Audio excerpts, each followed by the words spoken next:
The Davenport Wolves have been on quite a ride, and tonight the visiting Canyon Lake Hawks will try to derail what has been a perfect season so far. A very pleasant good evening and welcome to the Davenport High Stadium just north of San Antonio. Along with Brad Lind and our entire Wick Productions crew, I'm Bill Schoening, and we're very glad you're with us for this big ball game this evening as Davenport goes for the district championship.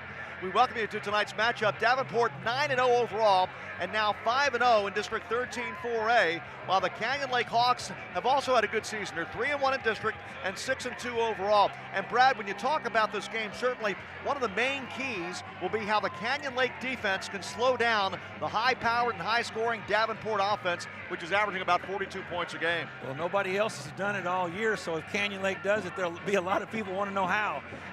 Davenport just has that unique combination of being able to run the ball seeming like whenever they want to, and if you try to stop their run, then they're able to beat you throwing the football too.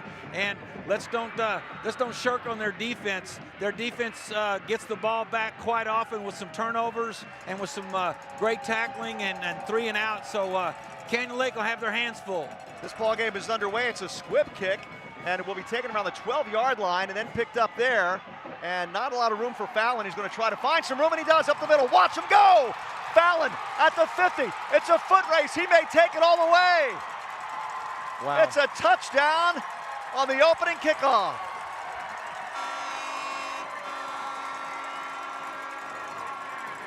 You know, they had him bottled up down there about the 12-yard line after he fumbled it around and didn't get a great catch on it. But they missed 3 tackles, and then it was over after that. You can see they have a chance right here, and then right on the 20, there's 3 of them, but it's over now. A 90-yard return. And now the extra point. Wow, some early fireworks in this ball game. It's only 17 seconds old. Bobble on the snap. He's got to run out to the right. Fallon looking for 2 here, and he throws this complete for a 2-point conversion. Fallon twice so far in this ball game on 2 plays has made lemonade out of lemons. Wow. They're glad to have him. I can say that with ease right now. He's just a difference maker, and so far he's been the maker of this game for Davenport. We got an 8-0 with 17 seconds off the clock. So changes drastically, doesn't it? It sure does. And now we talked about the fact that the pressure was going to be on the Canyon Lake defense to hold out the Wolves offense, but they didn't get a chance. The offense didn't get a chance. They didn't get a chance. So this obviously is a Canyon Lake team that's had a very good year, and they take a punch early in this one, and now they'll have their first possession coming up. This late in the season, you know, you've kind of seen it all, done it all. I'm sure Canyon Lake's offense is, okay, it's our turn now. Let's see if they can't keep the ball a little while and calm the crowd down and maybe go get some points themselves. 2 men are back deep to receive the kick for Canyon Lake. Graham Simpson is back deep, along with Peyton King. We'll be saying Peyton King's name a lot. He's a featured player on their offense. It is 7-0 already, and the game is 17 seconds old. It's amazing. You know, this time of night and this time of year, you're expecting some wind, and we've had a weather change here. It's very comfortable out here, not 90 degrees, but there's no wind in the stadium tonight, so this ball should be out of there, and it is. Yeah, Ashton Mercer's kick will go through the back of the end zone, and now it will be up to the Canyon Lake Hawks and their offense to get right back and try to answer right away. And Jace Wheeler is the quarterback. And he's got some good receivers to throw to. Childers, King, Halverson. Got some difference makers. We'll talk about those guys. Yeah, they're a bit of a hybrid offense. They try to run the ball, but they run it out of formations that try to spread the field and get a lot of people out of the box. They're not afraid to throw it, but they would like to run it. Of course, Davenport's defense will have a lot to say about that. They've been pretty awesome, pretty devastating in their undefeated season so far. Wheeler is the quarterback. Throws it out left complete, and a lot of room here outside the 30 to the 33-yard line. Pick up about 7 on first down to Simpson. We'll be saying his name a lot tonight as well. He was back on the kickoff earlier, and then he picks up about 8 yards here on first down. Number 6 for Davenport there. Yeah. Oh, let's turn it over. He probably saved the touchdown on that play. Yeah, Yankee. Yeah, Yankees, we're going to call his name a lot too. Yeah, he's their leading tackler. Second down and short at right tackle. Nope, not going to get there at all. It's going to be a loss of a yard, and now will be third down and about 3. Good penetration by the defensive line. So early in the game, but this is a critical series. They got to, Canyon Lake's got to get a first down and kind of settle this crowd down. You know, every manager, every coach, every player's jumping 5 feet up in the air now, so excited for Davenport, and they should be. So Canyon Lake's got their work cut out for them, trying to get this first down on 3rd and 4. Simpson, the lone running back, behind Wheeler, who came to the line of scrimmage and may have changed the plays. Got 2 receivers to the left. Wheeler hands it off, coming left, looking for room, and he's got the first down outside the 40, 45, still on his feet, out close to the 50-yard line. Another good run by their feature running back, Graham Simpson, the senior, who's a wide receiver and a running back. Similar to the play where they threw the ball, this time they ran it out of a normal handoff formation, but they're getting a pretty good perimeter run here toward the Davenport bench. Somebody did a good job of blocking Yankee because they got big yardage on that play. One running back, that is Simpson, to the left of Wheeler. Sends a man in motion, and now will throw. He's getting pressure. He has to throw under pressure and threw it before he wanted to, as the Davenport defense got through very quickly that time. Number 11 there. I believe that's a linebacker on a blitz. Yes, Hayden Turner. Yep. No, they list Hayden Turner as a defensive tackle. So he got there from the line of scrimmage. Maybe I know they normally line up in a 3-down defense, but they brought 4 that time. But the defensive tackle made it home on the quarterback. Wheeler looks over to get the sign and the play on 2nd down and 10. Simpson is in the backfield with him. Single receiver going motion to the right to set up trips right. Handoff Simpson, looking for room. They feather it out pretty well, but he tries to turn the corner, and he's got about 6 yards, down to about the 45-yard line, now in Davenport territory. He's a talented back, and he's making some things happen and breaking some tackles. You got to give a little credit to their receivers. Blocking on the perimeter is not easy, and usually generates a few holding calls during the game, but right now Canyon Lake is doing a good job and playing it pretty clean. Chris Brown now in the ball game at running back with 2 receivers left. 3rd down and about 7. They marked about a bounce to the 47-yard line in Davenport territory. Wheeler to throw left, complete, but way short of the first down. The ball came out, but he is down right at the 45-yard line. It's going to be 4th down and about 4 now, maybe 5 for the Hawks. Looks like the punting unit's coming on. In the early series here, Canyon Lake is using a lot of motion, trying to figure out if Davenport's playing man coverage or not. They're not moving around very much, so that motion's not doing Canyon Lake much good. They had something going, but great open field tackle there. Looks like they might be going for it here on 4th down and about 4. And now they're going to back up to punt. Thought they might be trying to trick Davenport there, and they can still go for a fake here, but they will kick it away. Right down the middle, and he's going to let it roll into the end zone. That was a wise decision. I think for just a moment there, Caden Scott thought about fielding that. That might not have been the best decision, but it will come out to the 25, 1st and 10. Well, I've done a couple of, actually this is my 4th time to see Davenport play this year, and Scott is one of those return men. You say, oh no, don't do it, and then he gains 40 yards. So they kind of give him the green light to decide whether he can make something happen or not. This is the first time we've seen the Davenport offense, because Fallon returned the kick 90 yards for a touchdown on the opening kick.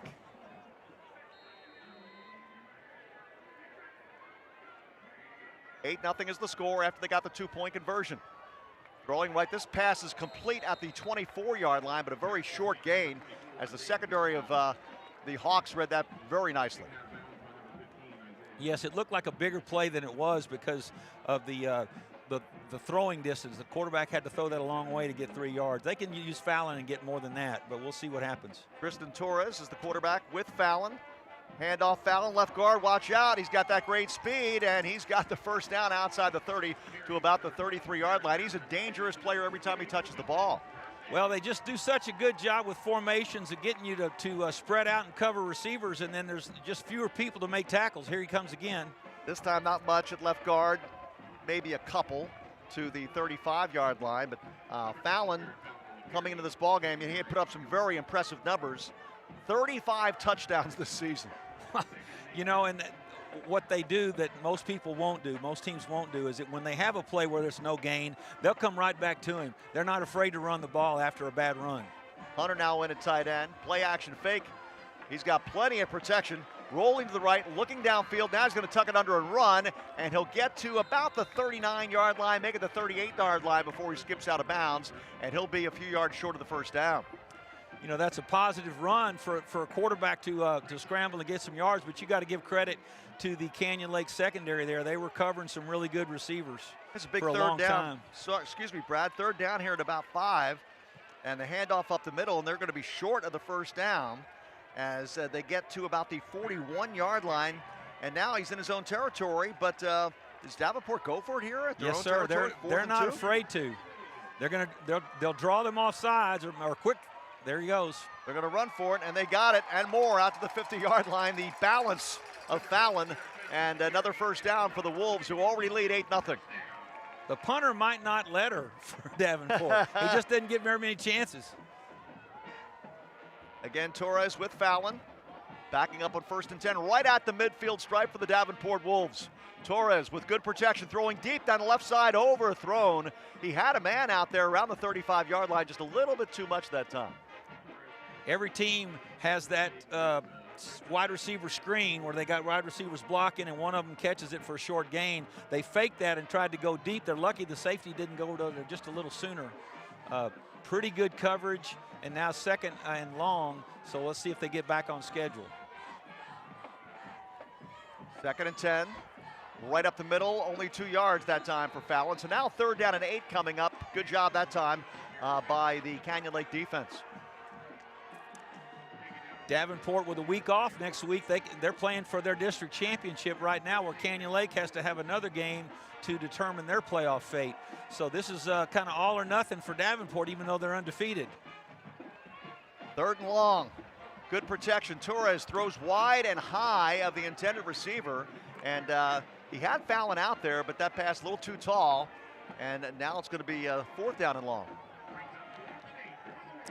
I'll say it better this time. It looks like a big substitution group that could be a punt team, but you know, anything can happen this late in the year. They got plenty of time to put on trick plays, and don't be shocked if Davenport has something for you that's off schedule to try to get the first down. Even though it's 4th and 8, we'll see. That from midfield though, they can take chances. Mercer kicks it away to Holiday. Mercer will hit this punt around the 40-yard line. He gets it away cleanly. Hanging punt.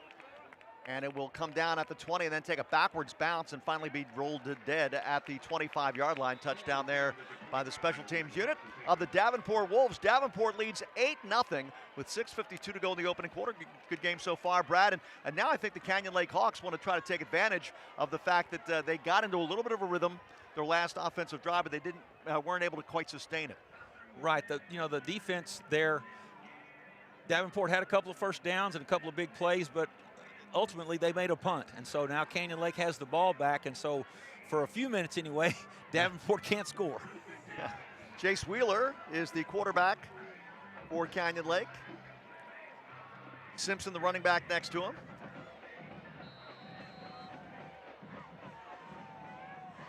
From the 25, 1st and 10. Simpson up the middle, 1 yard, and that is all. Good job by the middle of that Davenport defense. Looked like a big hole to start with, but they recovered quickly for just a short gain. Brown got there defensively for Davenport. He was the first to make contact. 2nd down and 9 now for the Hawks from their own 26-yard line. Wheeler with Simpson. Wheeler fakes the Simpson. He's going to throw, and it's batted away. Good job. Trying to see who got his hand up there. There were a couple of different players there defensively for Davenport. I think maybe Turner got it. Yeah, I was watching the wide open receiver that he was going to. He had a 20-yard gain here. That's number 11 again.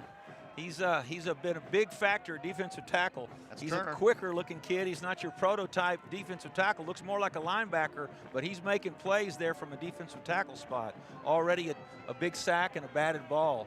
Those are devastating for your passing game because that receiver was open. They did everything right, choosing the right formation, execution, but the ball didn't get there.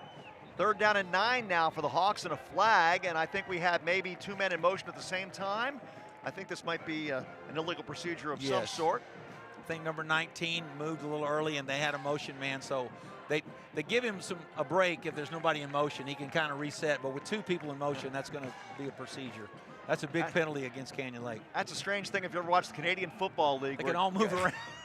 Guys go toward the line of scrimmage before the ball is snapped. Full speed, too. I don't know how they time it. I would not want to be a defensive back in the Canadian Football League, that's for sure. But they only get 3 downs, so that's really true. 2 downs and fun.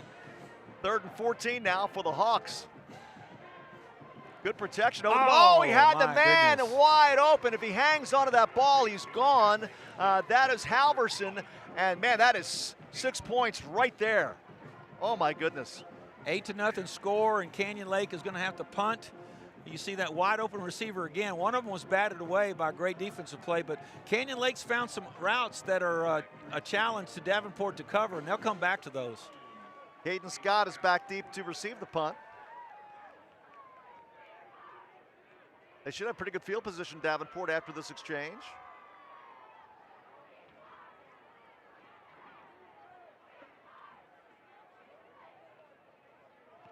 Ooh, they almost got to it. Close to blocking that punt. High hanging punt, and will take a straight up and down bounce and be downed at around the 44-yard line. So Davenport again will start in very good field position, just shy of midfield, as they tried to add to this 8-0 lead with about 6:03 remaining in the opening quarter.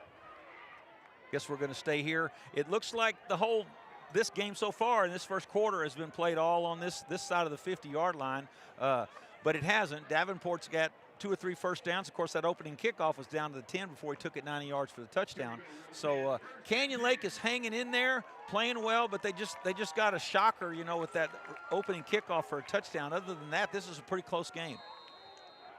Torres is the quarterback, and of course Fallon back there with him on 1st and 10. Low snap. Torres going to throw over the middle, and it's batted away, and it's intercepted by the Hawks. A big return, too, coming out to the midfield stripe. Oh, my goodness. Good defensive play there by the Hawks. It got batted, and then finally it was corralled by the Canyon Lake linebacker, and coming up with a deflection was Jacob Price. Yeah, number 28 batted the ball.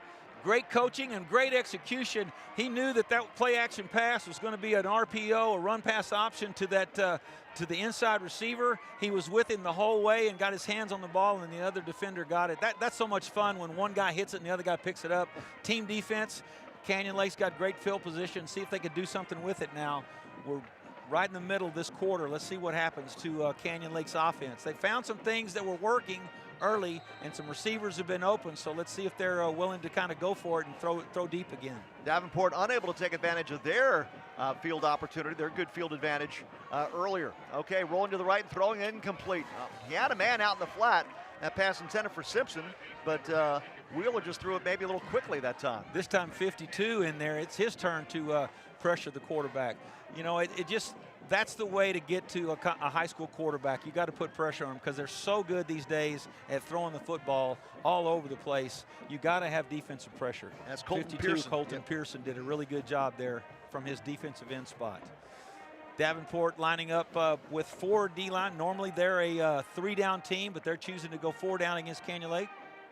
Brown gets the handoff, and he's going to be hit behind the line of scrimmage. Another big defensive play for Hayden Turner, and we've said his name several times in the previous possession. Of course, he batted a pass away, and this time he comes up with a tackle behind the line of scrimmage. Yes, he's got a batted ball, a tackle for loss, and a sack. So he's got the defensive trifecta already in this first quarter. That's the difference right now. Canyon Lake's offense is doing some really good things, but Davenport keeps coming up with the big play to stop a drive. Now we got 3rd and really long. Chris Brown, the running back. Quarterback is Wheeler, and he will throw. They set up the screen, complete, and good room out here, but he's not going to be able to get the first down. He just got barely inside Davenport territory, and now it's going to be 4th down and about 8 as Singletary came up with the defensive play. Yeah, Singletary's one of those cover guys. He's really, really good, but right there he showed he's not just a cover guy. That's a great open field tackle to stop this drive for Davenport. So once again, Caden Scott will be back deep to receive the punt.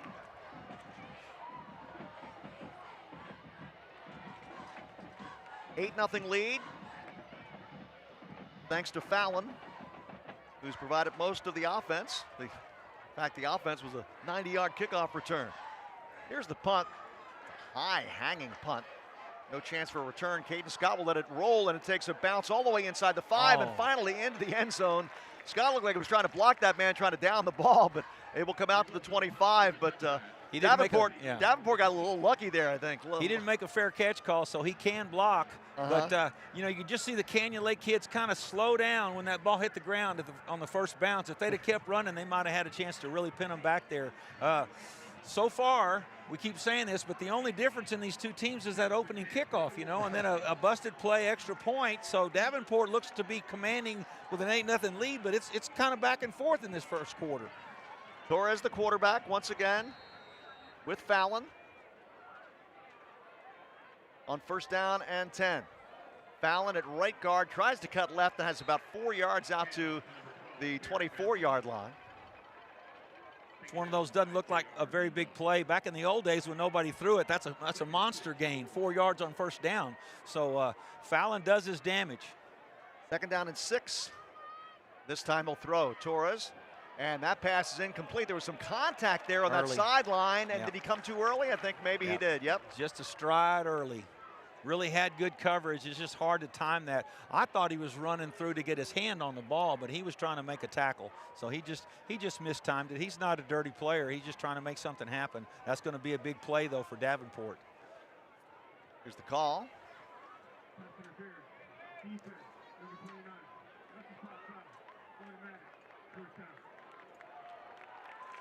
So Carson Walker called for the penalty. And now out to the 26, go the Wolves. Davenport kind of changes their offense formation, and it kind of changes their philosophy. They got 2 backs in the backfield now, both of them very talented carrying the ball, and 31 is an excellent blocker. 31, excellent blocker. We got Kele Solidum. Yeah, we got an update on how to pronounce his name. Solidum is going to be their quality back next year. 2nd man through, and he's hit at the line of scrimmage and falls forward. Not much room that time for Fallon. 2nd down at about 8. Canyon Lake seeming to answer on defense. They're and Davenport is more than normal willing to throw the ball on all downs and haven't connected in a big way yet. Again, Fallon behind the block of Solidum, trying to follow that block, and he's not able to get too much. Maybe back to the line of scrimmage, maybe another yard, but that's about it. It's going to be 3rd down and about 7. Linebackers for Canyon Lake beating blocks, keeping good leverage, and making that play for no gain. They're playing well so far. Torres has Fallon in the backfield with him on 3rd down and about 7. Torres deep down the right sideline. Good coverage here, and it's incomplete, overthrown. Good coverage by the Canyon Lake defense. It was the cornerback, Tristan Alexander, who was right there step for step with the intended receiver. Yeah, his coverage was textbook. He knew he was on top of the receiver, and so he could take a peek at the quarterback and not have to worry about getting beat underneath because they needed big yards to get the 1st down. So Davenport with their 2nd punt in this quarter. Hayes Holiday is back deep to receive the punt.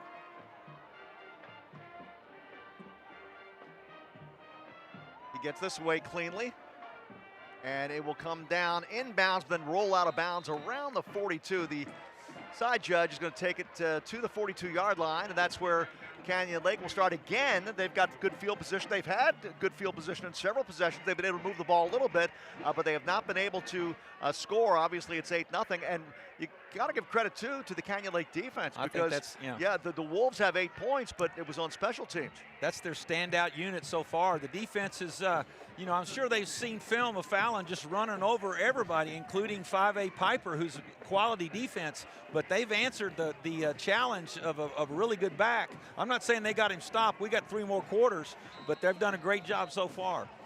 Graham Simpson is the running back, alongside Wheeler, the quarterback, and Wheeler hands to Simpson, and that did not fool the Davenport defense. The ball came out, but I think he was down.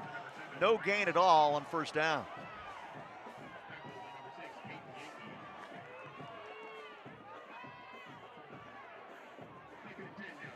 Second down and 10 now for the Hawks. The clock running with about 2.5 minutes to go here in the opening quarter. Neither team really able to get too much going offensively. Looks like Davenport is switching their corners. Their corners are running a long way between plays to cover certain receivers, not just playing one side or the other. Let's see if Canyon Lake can figure out how to take advantage of that. Wheeler, the quarterback, on second down and 10, will throw across the middle, complete inside the 45 to the 41-yard line. Alexander with a first down. And make that Hayes Holiday with the catch. Really big. This is what they had open earlier when the ball was batted down. They came right back to it. Big hit there at the end. He's going to have to take a break. I'm sure he came off on his own power. He's going to get to come back in. But a really big hit, big tackle by the safety for Davenport. Holiday has been returning the kicks for Canyon Lake, and here's that penalty you were talking about. They're going to add 15. Not so sure it was on the tackle or maybe roughing the passer afterward. Yes, they knocked the quarterback down after he threw the ball. So here we go with a really great field position for Canyon Lake. At the 24-yard line now, the best opportunity for the Hawks so far in this ball game. We still have a little over 2 minutes remaining in this opening period.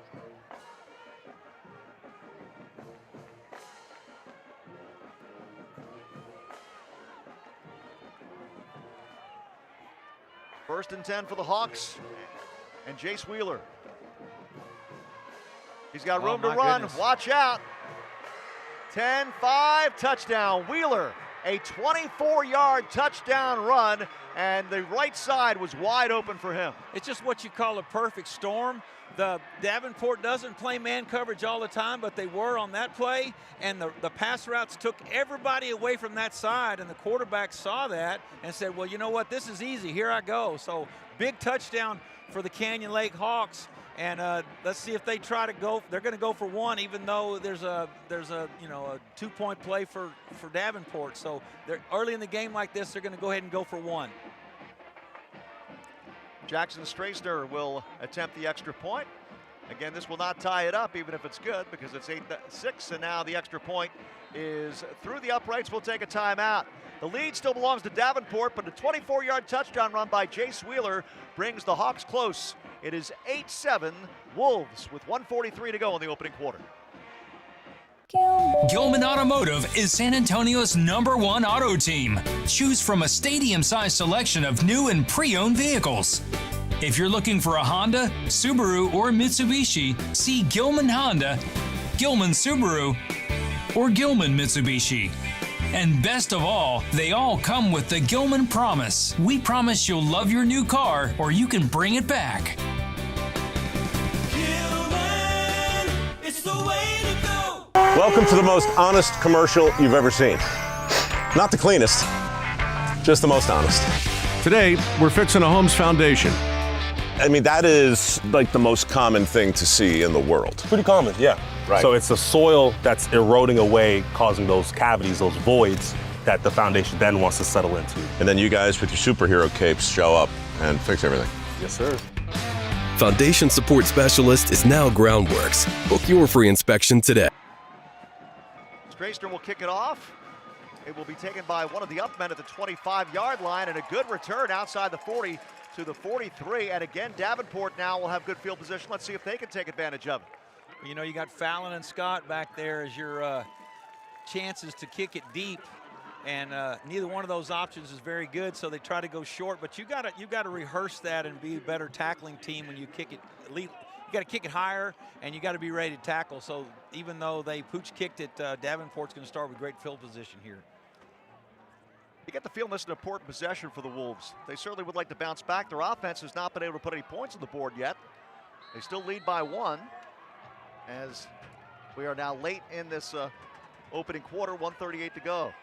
Quick toss to the right, and that is complete for a gain out to the 45-yard line before he steps out of bounds. And, I wouldn't have guessed that Davenport would be throwing the ball that much this early in the game. They've been so successful running the ball with Fallon, but Canyon Lake's defense has kind of taken that away, even though they haven't shown a lot of pressure or a lot of big stacked in the box here. So now there goes another throw. Uh-oh. This is complete for a first down inside the 40 down to the 36-yard line. And that time it was a on-target throw to Gage Hunter, the tight end. And Hunter knew what to do when he caught the ball, went right down the right sideline. A nice pickup here for the first down, and they're going to mark him down at the 35-yard line, 1st and 10. You know, they call him a tight end, but he's out as wide as any wide receiver, and he's a quality receiver out in space. He's not just a blocker and that receiver that catches it over the middle. So Davenport can catch 2 passes there and keep it going, but they've got 2 backs in the backfield. That's their running formation. They move back out to the 38-yard line, so the first down run to the 35 will set up a 2nd down and about 7. They use Fallon as a blocker there, and that's a change-up. You know, 24 is a good running back as well, but they're bound to get Fallon loose here in a few minutes. Here's Fallon right up the middle, and he is short of the first down. He gets down to about the 31-yard line. But now in the hurry up, they're trying to really get the rhythm going here, talking about the Davenport offense here. They're going fast. 3rd down at about 3. And again, Fallon hit just before he gets to the first down marker. I think he's going to be about a half a yard shy. Big play by the Canyon Lake Hawks. Davenport going fast. 4th down. And now they're going to stop play here. That's the end of the, well, it's 18.7 seconds remaining in the quarter. They forced Canyon Lake to use a timeout because they were set up and ready to go, and they were going to get that first down because Canyon Lake was not lined up correctly to a little bit of an oddball formation. They had an overload where they're just a guard and tackle to one end, so the cornerback doesn't know where to go when he doesn't have a receiver, so he kind of gets the linebackers to move. So we'll see what happens with 18 seconds to go. 18.7 seconds remaining in this opening quarter, and again, that timeout was taken.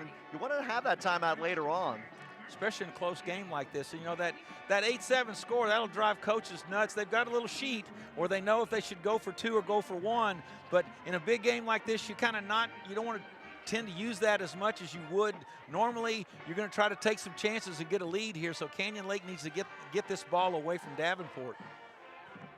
Again, it is 4th down and less than a yard. They've had a chance to talk about this. Kristen Torres is the quarterback. Yeah, they bring Solomon in. Solomon's in now, yeah. So they just brought Solomon in, along with Fallon in the backfield, and that's a first down for Fallon at the 25-yard line. They needed about a yard, they got 5. He's got such a good offensive line. They've been so successful. He's not looking just for the first down. You see this on the replay. He's thinking about one move and maybe making that into a touchdown. Oh, now they're going try to fast again. One more play. They only got 3 seconds left on the clock. And will they be able to get a play off? They do. Handoff, watch out, up the middle, Solomon. Breaking a tackle, and that is a touchdown for Solomon. Kaylay Solomon with a touchdown run. And I think Canyon Lake was thinking like I was, they were going to end the clock and the quarter without a play. Well, you know, when you're good at that hurry-up offense, you can make it work for you in situations where people aren't really ready for it. You know, if you got a good drive going, everybody knows, I know they're hurrying up, but in a little situation like that as a clock saver, that's a huge touchdown. And the extra point is up, and it is good. So the new score at the end of the first quarter, Davenport leads Canyon Lake. The score now 15-7. Since 1990, Buyer Plumbing has served our area with service you can trust. We're family owned and operated with a licensed, loyal staff. You can count on our work for years to come.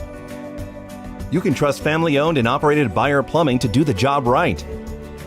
Right now, save $300 off any water heater or water softener system. Plus 0% financing for 18 months. Just for the Buyer Boys! Life is yours to spend. Spend it apart. Spend it together. Spend a little now. Spend a lot later. Spend it fearlessly. Spend it faithfully. First United Bank. Spend life wisely. Kaylay Solomon with a big touchdown run to end the opening quarter as Canyon Lake Looked like they were thinking that the clock was going to run out to end the period, but as Brad mentioned, a quick hitter and a touchdown run for Saladum, and now a 15-7 lead for Davenport as we start the second quarter of play.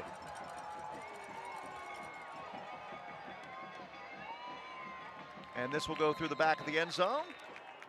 You know, with Fallon at the key running back position, it's got to give the other team just nightmares because they can slip Saladum in there and give him a handoff. That, well, why did they put Fallon out wide? And they're looking at that on defense. And next thing you know, they hand it to Saladum. And he's going to be their feature back next year. And he would be a great back for any team in town. He's just behind a really good one. So that's going to be really big for them in the playoffs. And it's going to help them win this district championship unless Canyon Lake can figure out an answer to it. A good, impressive possession and drive for Davenport. Let's see if the Hawks can answer here. Wheeler had a touchdown run on the last possession. First down carry, not much at all there as they pile up on Brown, and it will be second down and 10. They've used Brown and Simpson in the running back spot. 42 Broadus. We'll be calling his name around too. Broadus. He's a fine linebacker, had many tackles this year. He just complements the other linebackers so well. You know, the other one can really just fly around and take chances, and Broadus is there to kind of clean it up. And now Davenport's still sticking with that 4-down line. Brown still the running back. Looking to throw, Wheeler, and he is sacked. Wow. Guess who? Number 11, Hayden Turner. Having a great game. Just answers his first quarter flash with a big play here in the second quarter. Those are just so big to get your defense to be playing 3rd and 15 instead of 3rd and short. Just a huge difference in the way you can call a defensive scheme. And it really gets the crowd into it, gets your teammates fired up after a sack. So now 3rd down and about 15 for the Hawks.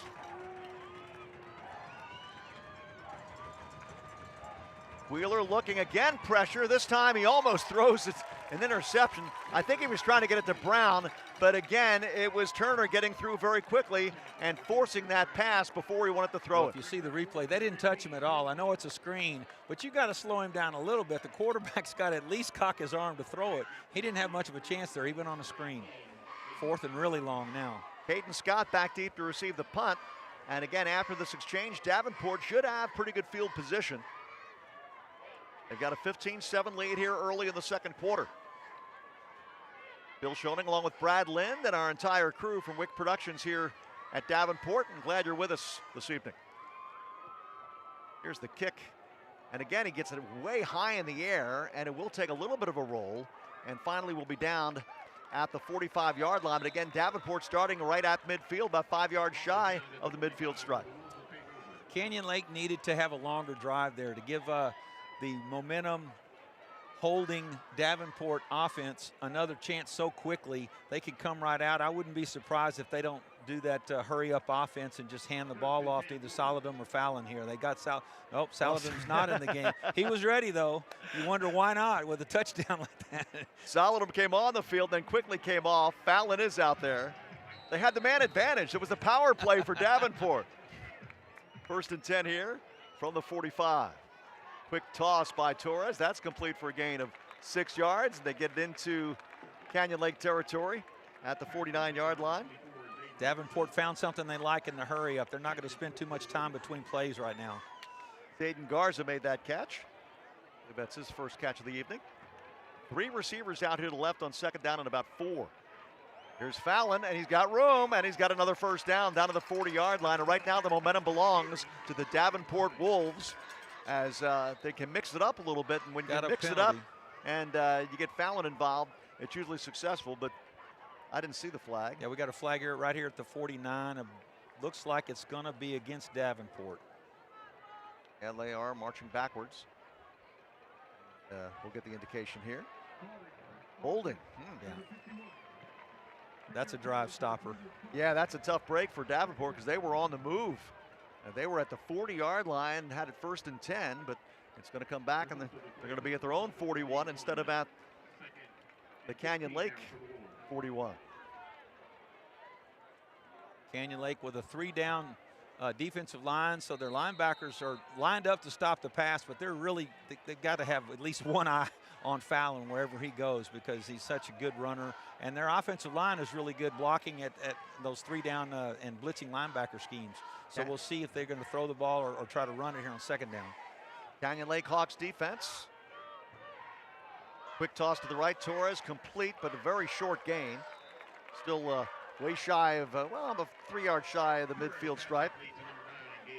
Young quarterback quarterback, making that catch, Gage Hunter. Yeah. Young quarterback for Davenport here. They're willing to let him throw the ball around, even with a obviously devastating running attack. They're throwing the ball a lot early in this game. 2nd down and 9 now for Torres.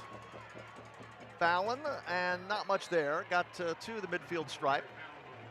They keep it on the ground here. As you mentioned, when they're in their rhythm, they can be one of those run-heavy offenses that can move the clock and have the time of possession.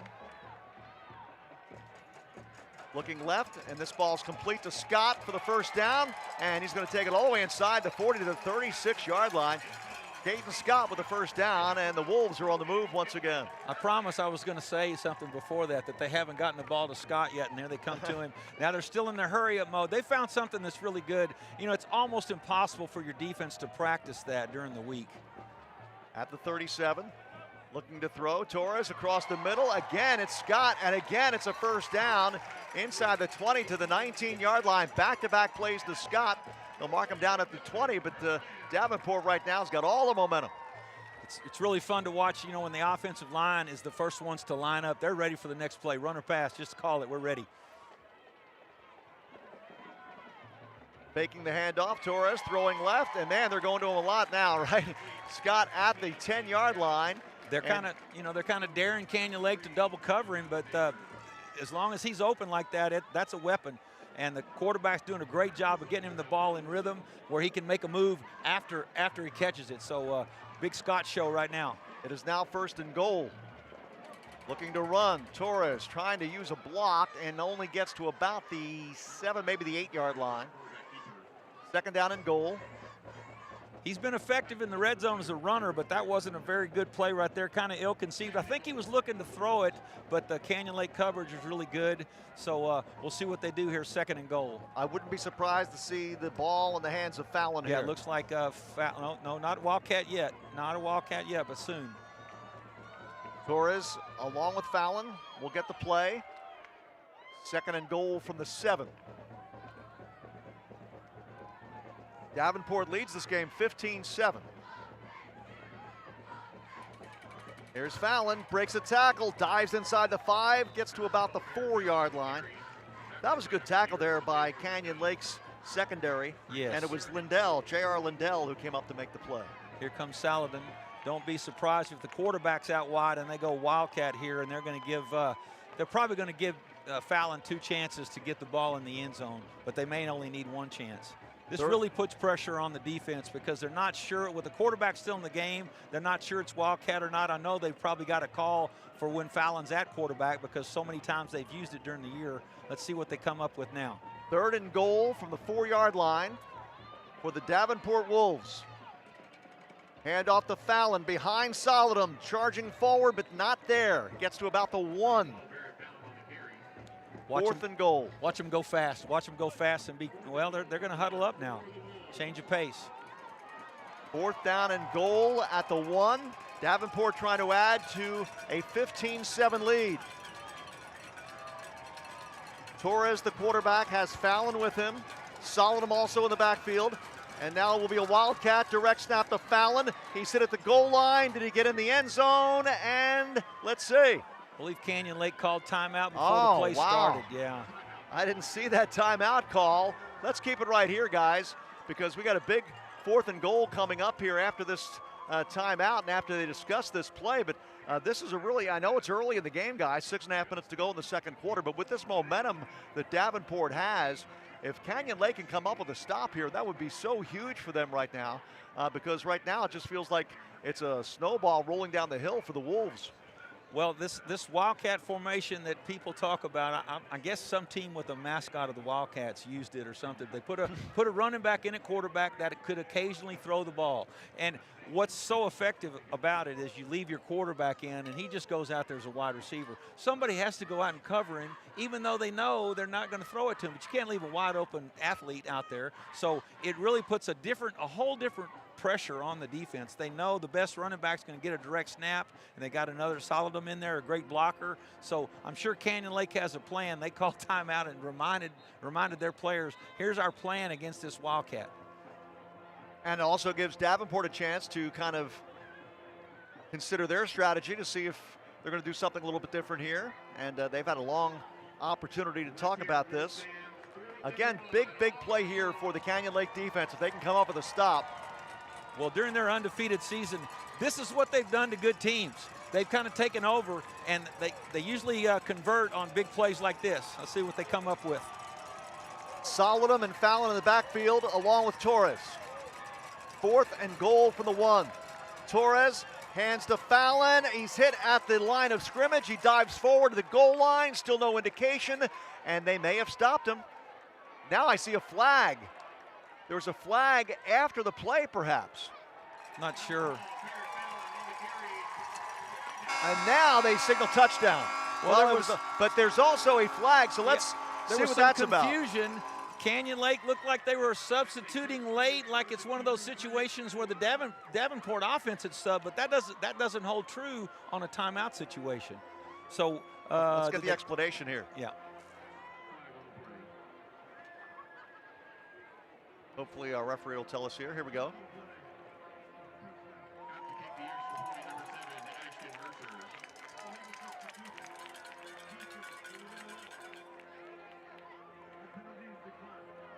Yes. Illegal substitution. They did call the substitution, but it was a late flag. It was like, well, if they, we may not call it, may call it, but they did call it, but it didn't affect the play because they came away with the touchdown. It's also a late indication on the touchdown, too. Yes. They had to take a real long look at it. Here's the extra point. And it gets through pretty quickly, and we'll take a break. It right now is Davenport 22 and the Hawks 7 with 6:28 remaining in the second quarter. Life doesn't stop for injuries, and neither do we. Short Syllable Emergency Clinic is open 24/7 with no wait times, top-rated doctors, providing Brad, I have not called. Life doesn't stop for injuries, and neither do we. Short Syllable Emergency Clinic is open 24/7 with no wait times, top-rated doctors, providing pediatric and adult care, and advanced diagnostics like CT scans, X-ray, ultrasound, and on-site lab. So whether it's a sports injury, cold or flu, or a halftime mishap, our facility is there for you, offering everything from minor to major medical care.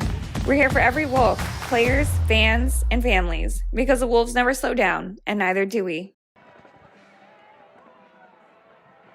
A 1-yard touchdown run by Fallon. It took a while to determine that he got in the end zone, but it is a touchdown, and Davenport now leads it 22-7 with 6:28 remaining in the second quarter. Brad? Well, we may not have too many Canyon Lake fans watching this broadcast, but I'm assuming we do. If you're a Canyon Lake fan, they're doing a lot of really good things here, but it's just a good team. Canyon Lake's created a turnover. They've got their own touchdown drive. Simpson and King are back deep to receive the kick, and they won't have the opportunities. It goes through the back of the end zone. And again, an opportunity here for Canyon Lake's offense. They've had some moments in this game, just hasn't been very consistent on their part. Right. Well, another good thing about Davenport's total attack is their kicking game.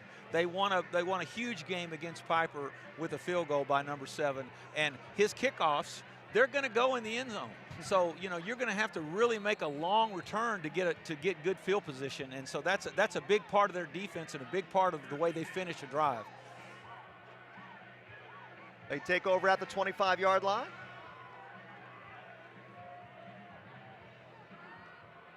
Jace Wheeler is the quarterback. He hands to his tailback, who's got a couple of yards, and that's Simpson. So Graham Simpson with about 2 on first down. It'll be second down and 8. Yeah, Canyon Lake's only loss at district was Somerset. Somerset played a pretty good third quarter against Davenport to make that a close game, but Davenport came out on top. So this is Canyon Lake's chance to try to get part of the district championship. Holiday now in the ball game, and he goes in the slot to the right on 2nd down and 8 for Canyon Lake. And there is no room at all there. Wow. Simpson just got snowed under. That's number 11. I don't know if we've called his name yet, but what a great game he's had. That was the whole defensive call. You know, you say great coaching, but it's got to be execution. And those kids are really, you know, when that man comes in motion, they knew that the play was going that way. It looked like 6 or 7 Davenport Wolves just standing there waiting for it. Really good play by the defense. Hayden Turner, number 11, if you don't know by now. He has been in the backfield for Canyon Lake most of the evening. Now it is 3rd down and long, about 13 yards needed. Wheeler's going to step up. Now he's going to throw out left complete. But he's got a long way to go and a short time to get there, as Jerry Reed used to say. It's going to be 4th down and about 9 yards to go. It looks like it's going to be punting time again for Canyon Lake. They just needed to have a longer drive. Right now, the Davenport offense is so hot and just firing on so many cylinders. They had like 3 plays in a row, just Scott completed passes, and then they just take over and let Fallon run the ball. And speaking of Scott, he is back deep to receive the punt. And once again, as we've been talking about field position, Davenport should have pretty good field position after this exchange. They got plenty of time left here in the 2nd quarter with 4.5 minutes remaining. Another high punt. It's going to be very short. And it takes a nice little roll there for Canyon Lake. It was not a very good punt, quite frankly, but it did get a nice little roll and rolled dead at the 41. But just 9 yards shy of the midfield stripe. Davenport has an opportunity to build right now. They're 22-7 lead. You know, it's getting to the point in this half where Canyon Lake's starting to feel like we're playing too much defense. We've been out here too long. Yep. And that, you know, that little philosophy of going fast, going slow, going fast, going slow. We can throw when we want. We can hand the ball to Fallon. It's starting to take its toll on a really good Canyon Lake defense that's played well. And you mentioned the fact that that offensive line has played very well, too, for the Wolves. Garza now in the ball game. Hand off, Fallon, not much there. He squirms forward for a few. There wasn't a big hole there, but no. give him credit. He picked up 3.5 yards there. It's nothing, but that's a big gain for a good running attack. Now they're going quick again. A lot different when it's 2nd and 7 instead of 2nd and 10. Torres rolling to the right, throws on the run, and incomplete. Good defensive play there, as coming up from a secondary position for Canyon Lake was number 9, and that is Wyatt Roberts. You know, one of those bang plays at first base in baseball. If you're a defensive coach or defensive fan, what a great play. If you're that offensive receiver's mom, you thought that was really early. That was almost interference, and it kind of was. But no call on the play, so it's a good play by the defense. It's all about the timing, and the officials deemed that the timing was good that time. Canyon Lake would love to get off the field right now, the defense talking about. They're making plays. 3rd down and about 6 for Davenport. Torres under some pressure. Throws on the run against the grain, complete inside the 40, down to the 39-yard line. Wow. Number 2, Whitworth. He's one of those receivers that doesn't get as many touches as some of the other, but when he does, it's always a big play. Oh, now they're calling that back. They are calling it back, yep. So now it's going to be 4th down. They call that incomplete. I thought he had it. I did too. I didn't watch the replay as close as I needed to. I was just congratulating him. Really good play either way, though. Very courageous catch. Almost catch. Yeah, here it is again. And, yeah, it came out of his hands. Okay, yep. I thought he came down with it. So 4th down, and here's the punt. Oh, line drive punt. A chance for a return here, but he called a fair catch. Wow.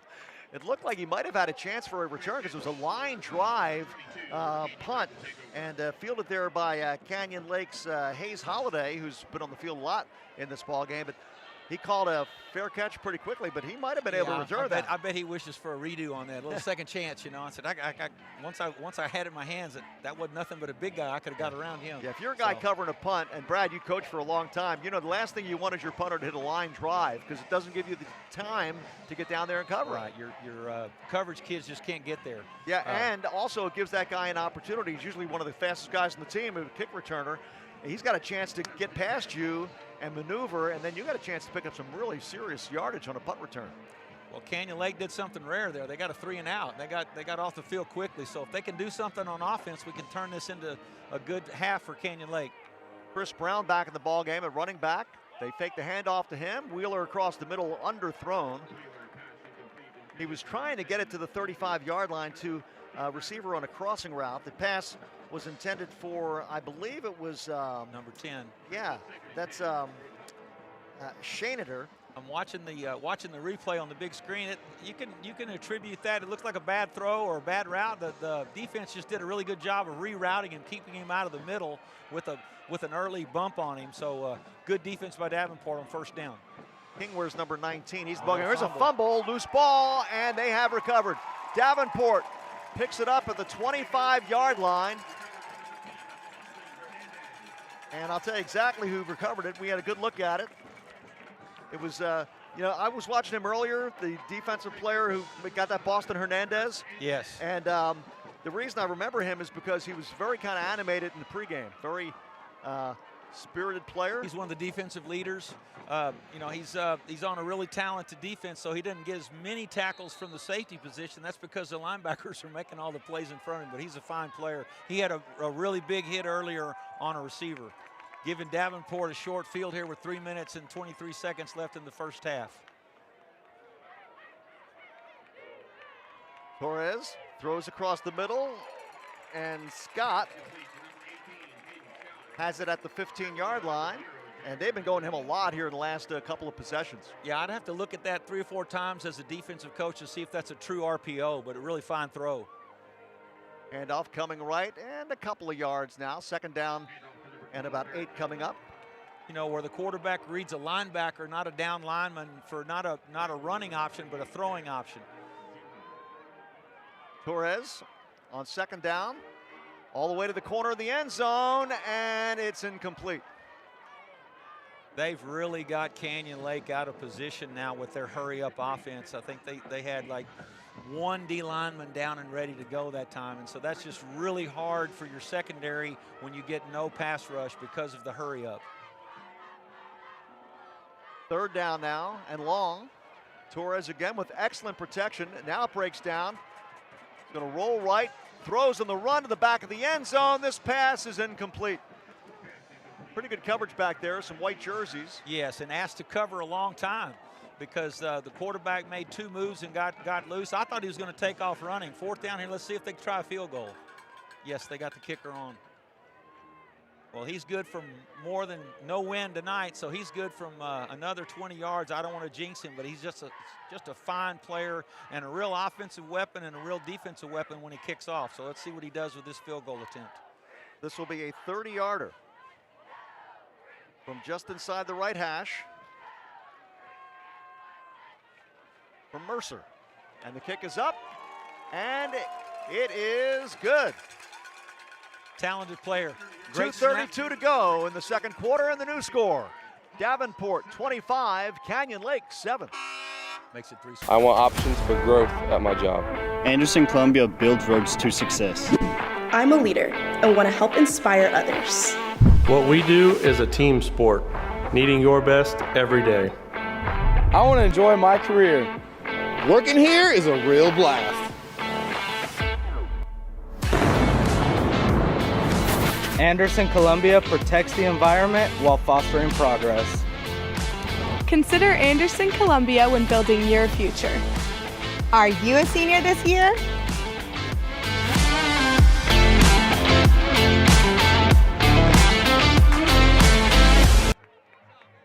A big fumble recovery by Boston Hernandez, and he gets rewarded on the sideline. They give him the big cape and that big medallion. You don't have any medals that size, do you, Brad? No. I was never a big-time wrestler. You know, if I was one of those guys, I'd have me some of those. But really fine play. Flav's got that clock thing. That's what that reminded me of. Now 25-7 Davenport. And again, I the wasn't kick really goes a to the back of math the end zone. Excuse me, I did it again. But I really wasn't a math teacher. But 25-7, you can't get back in the game with just 2 touchdowns now. So you're going to have to go for 2 or have a 3-score half. Canyon Lake right now, they would like to get something going. That fumble was not in their plan. They needed to get something going there, and they had a penalty. They had it kind of going, and then that fumble give the ball to a red-hot offense, and it looked like they were kind of sputtering. And Canyon Lake did a great job of holding to a field goal, but that still makes it a 3-possession game. And the defense has performed admirably, but they have been out there a lot, as you pointed out, Brad, in this ball game. All right, Wheeler and the Canyon Lake offense now. And Simpson is eaten up again in the backfield. That was good penetration by a couple of different players now for the Davenport defense, including Nolan Brown, who got through quickly. 44 and 52, yes. The D-line for Davenport, a 3-down defensive scheme, you really ask your D-linemen to do a lot, and those kids are doing a really good job of freeing up their linebackers to make plays and making plays on their own. Canyon Lake may have changed their strategy here. Why's the clock stopped? Oh, they've got a penalty. They are going to move Davenport back here. We got to do a better job looking for these flags, Brad. Yes, we do. I think that might have been like the tail end of the play. I think what happened is the Davenport kids are getting up off the pile after a really big play, and then they just kind of do some stuff they're not supposed to. But that's an advantage Canyon Lake now. So let's see what happens. Almost, much better field position. 2:27 left in the half. They got to do something quick. They've got 2 timeouts left. Wheeler hands it off to Simpson, and again, they read it very well. Vestal was over there quickly, and now they punched the ball out, but I believe it was after the play, and little fisticuffs as they have to be separated. Play the whistle, guys, right? It's one of those things coaches have to carefully manage that you want your defense to be playing on the edge, but on the edge on the side of, good sportsmanship and just smart play. Davenport is playing really good defense. You can tell right now 25-7. They've done some great things on defense. They don't need to let over-enthusiastic celebration or saying something after the play cause it to look like Canyon Lake's doing better than they really are. Give credit to Tate Broadus, who turned that play back in on the previous play, and now I believe they're going to call a timeout here, Canyon Lake. And we'll take a break. 2 minutes exactly. It's the 2-minute timeout, actually. It's a 2-minute timeout. 25-7 is the score as Davenport leads Canyon Lake. Life is yours to spend. Spend it thinking about the future. Spend it enjoying the moment. Spend it watching them grow. Spend it wishing they'd stop. Spend it believing in yourself. Spend it believing in something just a little bigger. First United Bank. Spend life wisely. Comal ISD has always been more than a district. It's a community where friendships are made, traditions are built, and futures are launched. Now, we're inviting you, our alumni, to join the next chapter. The Comal Education Foundation. Second down and about 15 for Canyon Lake. They've got 2 minutes to work with and 2 timeouts. They trail Davenport 25-7. They would love to get a little momentum going into the locker room at halftime. Wheeler, quick toss to the left, and not much there at all. In fact, they're going to probably mark his forward progress right at the line of scrimmage. So it will be 3rd down and long. That's another one of those plays. You don't get to really rehearse that against your JV running Canyon Lake's offense. Those open field tackles against the best receivers in the district are hard to rehearse, and that safety right there made a great play to cause that to be a no gain. Hayes Holiday with no gain. Now it is 3rd down and about 15. Clock running with 1:22 to go here in the second quarter. Wheeler will throw. Throwing deep down the left sideline, overthrown and incomplete. He was trying to find his wide receiver, King, but it was overthrown, and now they're going to have to punt it away, and Davenport's going to have time here. With a minute 13, they should have pretty good field position, and timeouts left too. They're a pretty good football team. That hurry-up philosophy just pays dividends. It's not something that's weird or off schedule when you ask your players to hurry up because of a short amount of time in a quarter or half. They've got all 3 of their timeouts left, Davenport. Scott back at his own 31 to receive this punt. And again, it's a high punt that will take a backwards bounce this time, and good field position again for Davenport. They'll start outside the 40-yard line. And again, as we mentioned, Brad, they've got plenty of time here with 1:03 and their timeouts. Yeah, they haven't thrown a pass to Fallon. He's been a very good receiver in some other games. And, of course, they're going to start looking for a good big-time player like Scott, so they're probably going to use a little double coverage on him, which opens up some other receivers. And when you say 1:03 is no big deal for Davenport, 1:03 left in the half. They're ready for, incomplete or a short gain. They'll call a timeout, or they'll line up and run another play. They'll have 2 plays called at the same time. Solidum now in the ball game at a running back spot. Trips right for Torres. And this is Fallon at right end, and he gets about 9 out to midfield during the hurry up. Clock will run with 55 seconds to go. Again, Davenport has all 3 of their timeouts. Torres rolling left, dumps it complete. He was bobbled, but he got the first down inside the 45-yard line to the 44. Clock will stop for just a second to move the chains here inside the 2-minute warning. Gage Hunter with the catch. Advantage Davenport. Now they've got a play already called as soon as this whistle blows. Down to 36 seconds as this play is called. And there's Fallon up the middle, and now might be the time to call a timeout. I think they're going to get a timeout right here for Davenport, stopping the clock with 23.9 seconds to go. Yeah, we'll keep it here and talk a little strategy, Coach Lind, as we try to figure out exactly what Davenport's going to do here, and how would you do it now? You got 2nd down and 2, and you've also got 23.9 seconds to go. How you playing it? Well, you got Mercer. You don't want to do something where he doesn't have a chance to help you if you don't gain the yards. They're going to design a play to get Scott a chance unless they see double coverage, and then they'll throw it another place and give Mercer a chance to kick a field goal. You mentioned Fallon out in space, maybe swing one out, a little screen or something out wide for him. So if you put Scott on one side and look for the double coverage, and you got Fallon on the other side where they've got some coverage, it's not something they really run. When they double cover one side, you can't put a 12th man out there. So let's see what happens here. They got Fallon in the backfield right now, so I would watch Scott really close. 2 receivers to the left. That's the short side of the field. Ball just inside that left hash. And Torres under pressure throws it quickly and incomplete. Cedar Park or Canyon Lake. I knew I was going to call Canyon Lake Cedar Park at one point because they got that same uniform. They got the same uniforms. They tried to go to Fallon there out of the backfield, still getting the ball in space, but 20 seconds. This is a veteran club, this late in the season with a sophomore quarterback. He's not a sophomore anymore in terms of number of plays he's played. Let's see what they got here. I'd still watch. They got double coverage on Scott. Wyatt Roberts got through very quickly on that previous play. Here's a handoff to Fallon, and he gets to about the 30-yard line for the first down. But now we got to look at this clock. 13.8 seconds to go as Davenport calls their 2nd timeout.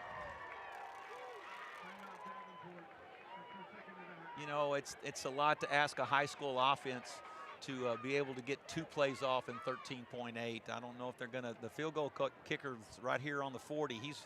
He's gunned up and ready. But let's see what they call here. Well, let's see. Right now, the line of scrimmage is the 29. So with about 7 yards for the snap, it would be the 36, be about a 46-yard attempt, and he's got that kind of leg. He's got that kind of leg. The other philosophy is 25-7. Let's throw it in the end zone. Yeah. If we don't get it, we still got a 3-score lead. If we do get it, then we've really set the tone for the second half. You can also use the middle of the field if you want to use something in the middle because you still have a tight end. You still have a timeout left. You might be able to call that timeout and get your field goal kicker on. So now with 13.8 seconds to go. A lot of strategy being discussed in that huddle on the sidelines. Canyon Lake kind of changed their coverage. They're going into a 3-deep look with a double coverage on the side. Here's Torres under some pressure. He's going to throw on the run all the way down toward the end zone. Knocked away. Good defensive play as Canyon Lake had that one covered very, very well. Number 28 is the defensive back for Canyon Lake, who made a very nice play right near the goal line, and that is Cash Zemba. Well, the strategy was they didn't put Scott all by himself. Now this time they do have him by himself, but they're going to get double coverage when they see that. So it's pretty much determined that they're going to try to, I mean, they might give Scott a chance, just one play left in the half. Oh, there's only 6.5 seconds. So you would think that if they run this play, they're probably not going to have time for a field goal attempt. Here's Torres looking to throw, throws quick out to the right side to Fallon, but he tried to get out of bounds. Did he do it in time? No, he did not. That is the end of the second quarter. Davenport takes a comfortable lead into the locker room at halftime on Halloween. It's Davenport 25, Canyon Lake 7. Welcome to the most honest commercial you've ever seen. Not the cleanest, just the most honest. Today, we're fixing a home's foundation. I mean, that is like the most common thing to see in the world. Pretty common, yeah. Right. So it's the soil that's eroding away, causing those cavities, those voids that the foundation then wants to settle into. And then you guys with your superhero capes show up and fix everything. Yes, sir. Foundation Support Specialist is now Groundworks. Book your free inspection today. Gilman Automotive is San Antonio's #1 auto team. Choose from a stadium-sized selection of new and pre-owned vehicles. If you're looking for a Honda, Subaru, or Mitsubishi, see Gilman Honda, Gilman Subaru, or Gilman Mitsubishi. And best of all, they all come with the Gilman Promise. We promise you'll love your new car, or you can bring it back. Gilman, it's the way to go. The Heidelberg Materials Surftex Quarry has been producing crushed stone since 1936. Our products are vital to our infrastructure and economy. We are committed to giving back and supporting our local community. As one of the largest employers and taxpayers in the area, we provide significant economic benefits to Garden Ridge and the surrounding communities. We are more than just a stone quarry. We provide a material to build the future. Life doesn't stop for injuries, and neither do we. Short Syllable Emergency Clinic is open 24/7 with no wait times, top-rated doctors, providing pediatric and adult care, and advanced diagnostics like CT scans, X-ray, ultrasound, and on-site lab. So whether it's a sports injury, cold or flu, or a halftime mishap, our facility is there for you, offering everything from minor to major medical care. We're here for every Wolf, players, fans, and families, because the Wolves never slow down, and neither do we. Since 1990, Buyer Plumbing has served our area with service you can trust. We're family owned and operated with a licensed, loyal staff. You can count on our work for years to come.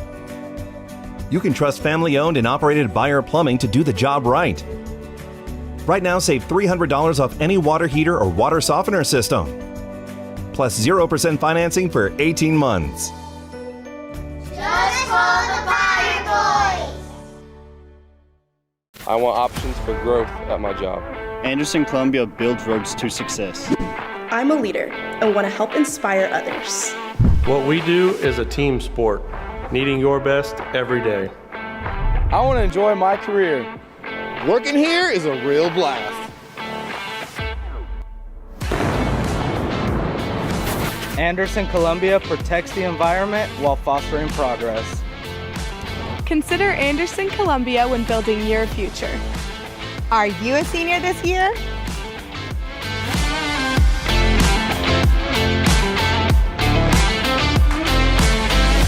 In Central and South Texas, your roof isn't just protection, it's peace of mind. At Casa Roofing, we've spent years providing reliable, top-quality roofing solutions. Whether new construction, full replacements, or small repairs, our team has you, well, covered. Whether rain, wind, hail, or the hot Texas sun, protect your home with the experts Texans trust. Call Casa Roofing today for a free inspection. The Big Ten's the real deal. She terminates. Oh, what a setter. Deliver. Another big time. Boom. Some of the best volleyball I've ever seen. Termination. With some thunder. Money. Blocked. Turning up the heat. Vaporizes. Buries it.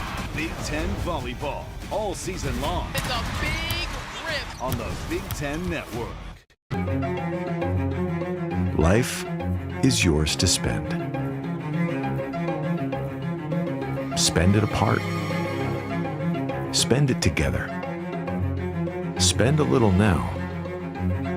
Spend a lot later. Spend it fearlessly. Spend it faithfully. First United Bank. Spend life wisely. Life is yours to spend. Spend it thinking about the future. Spend it enjoying the moment. Spend it watching them grow. Spend it wishing they'd stop. Spend it believing in yourself. Spend it believing in something just a little bigger. First United Bank. Spend life wisely. What do you get when you mix a banana, a firefighter, a tailgater, and baseball? You get Banana Ball on True TV. That is beautiful banana ball. This baseball game has taken the country by storm. Over 65,000 fans on hand. 9 weeks of America's pastime with a twist. Showtime. We guarantee you never seen anything like this. Banana Ball on True TV, presented by Tropical Smoothie Cafe. With NFL Network and NFL Red Zone, the action is inevitable. Energy all day, all day. Let's go. NFL Network is where 24/7 coverage meets unmatched insider access and exclusive live games. There's games in other countries. Let's go. And every touchdown from every game, every Sunday afternoon during the regular season. Makes the catch. With NFL Red Zone. We have so much football. So this season, don't miss a second of the action. Celebrate out loud. Game on. Get NFL Network and NFL Red Zone now. Comal ISD has always been more than a district. It's a community where friendships are made, traditions are built, and futures are launched. Now, we're inviting you, our alumni, to join the next chapter. The Comal Education Foundation is launching the Alumni Network to celebrate your stories, build connections, and support today's students. Wherever life has taken you, we want to welcome you back. Visit comalisd.org/alumni and join today. Are you sure you don't want to go to the movies, Abuela? Mijo, I love you, but I prefer the classic movies. You go, have a good time.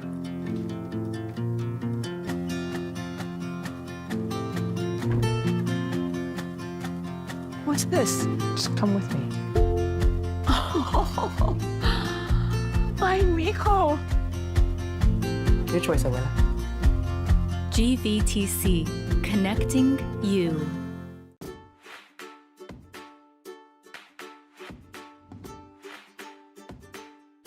Gavin, appreciate you joining us again. I'm Chris Cooley. We're here from the GVTC Foundation, and we want to talk to you about the scholarship you applied for with us, the CTE, the Career and Technical Education Scholarship. Does that ring a bell? Yes, sir. Where did you find out about this scholarship from? How did you hear about it? Actually, one of my friends texted it to me just because they knew I participated in the CTEs. Well, let me tell you, that is a very good friend, because we're here to tell you you have won the 2025 GVTC Foundation $7,500 CTE scholarship. Congratulations. Thank you. All right. How are y'all doing today? Good. I think. Well, sorry to call you down to the office. This is Chris Cooley, and we're here with the GVTC Foundation. We wanted to talk to you about the Ola Armstrong Scholarship that you applied for. Does that ring a bell? Yes, sir. I'm sure you've applied for quite a few, right? There's a lot of scholarships out there, but we're here to tell you that you are the recipient of the 2025 $15,000 Ola Armstrong Scholarship from the GVTC Foundation. Congratulations to you. I couldn't be more proud. Thank you so much. Well, hello, Riley. This is Chris Cooley here from the GVTC Foundation. How are you today? I'm good. How are you? Doing well. Well, sorry to catch you on the road. No, you're good. We looks like you're in trouble here. There's a lot of people here, but we've got some questions about your application. This is regarding our GBTC Foundation Richie T. Sorrells Scholarship. Yes, sir. Does that ring a bell?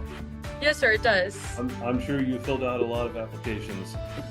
We see you're on the road. I know you're coming back from a school trip, so we'll jump right to it and tell you congratulations. You are the recipient of the 2025 GBTC Foundation $25,000 Richie T. Sorrells Scholarship. Congratulations. Oh my gosh. Congratulations. Thank you so much. I was not expecting this. Well, I plan on going into graphic design at Texas State University, and hopefully afterwards being able to use that in my own career experience and hopefully start a business or work through a business, learning on that. Well, I just want to start by saying thank you to the GBT.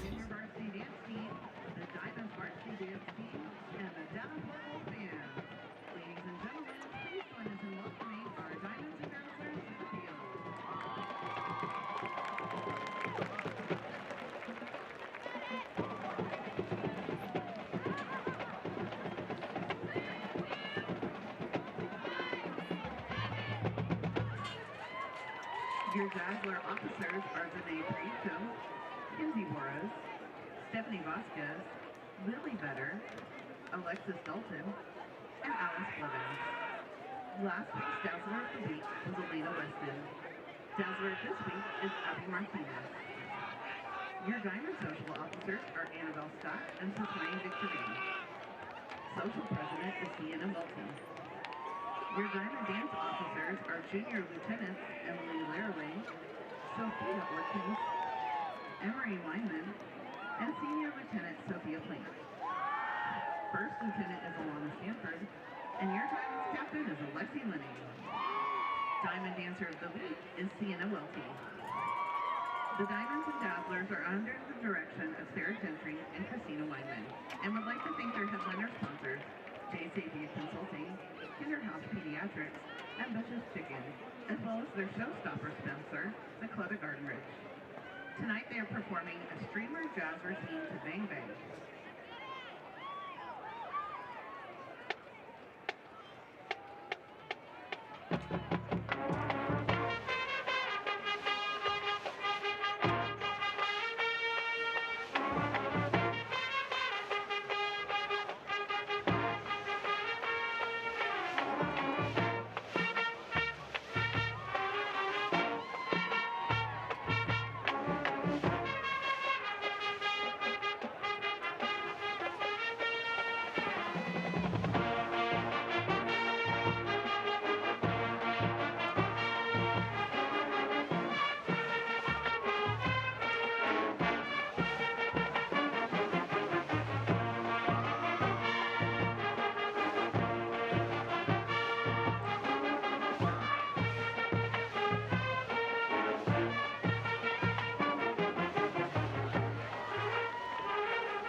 Wolf Band is under the field direction of drum majors Matthew Veslitz, Natalie Drickta, Carter Elza, and Sadie Hernandez. Woodwind captain is Hayden Humphrey. Brass captain is is Caleb Atkins. Drumline captain is Benjamin King. Front ensemble captain is Ashley Leon. Color guard captains are Yoni Garcia-Cole and Adea Levitt. And now for our members of the week. The section of the week is the Melatonin. Freshman band members of the week are Marcus Aldavizo and Brooklyn Cole. Percussionist of the week is Matthew Russell. Band members of the week are Meredith Haley and Luis Correa. Student leadership team members of the week are Ben Sorbo, Hayden Humphrey, and Ashley Leon. Color guard rookie of the week is Mariana Eastwood. And color guard member of the week is Jordan Myers. This evening, the Wolf Band would like to perform all 4 parts from their 2025 show entitled Wanderlust. Baritone soloists are Milton Amaya and Xavier Wolf. Flugelhorn soloist is Caleb Atkins. Clarinet soloist is Carter Elza.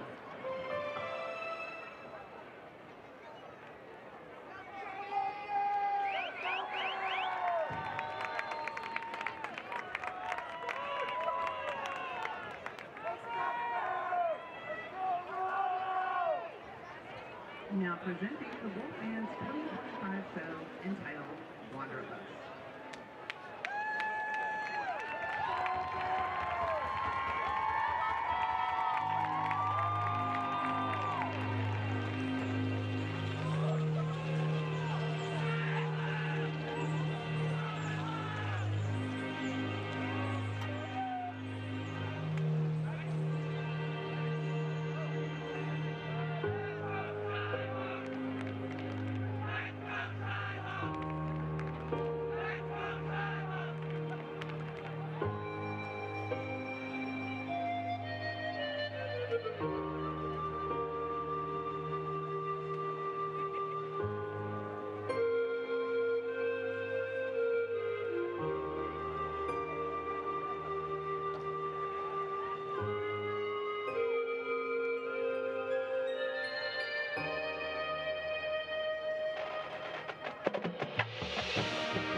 Welcome to the most honest commercial you've ever seen.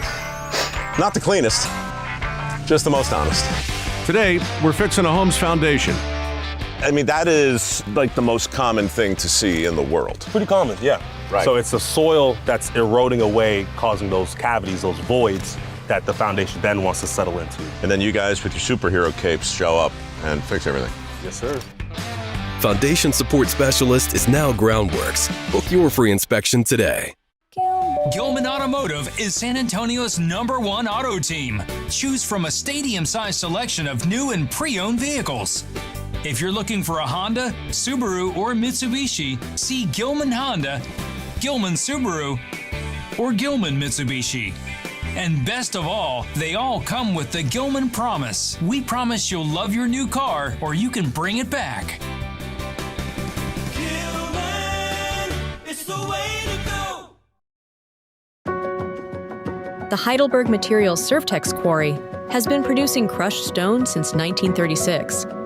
Our products are vital to our infrastructure and economy. We are committed to giving back and supporting our local community.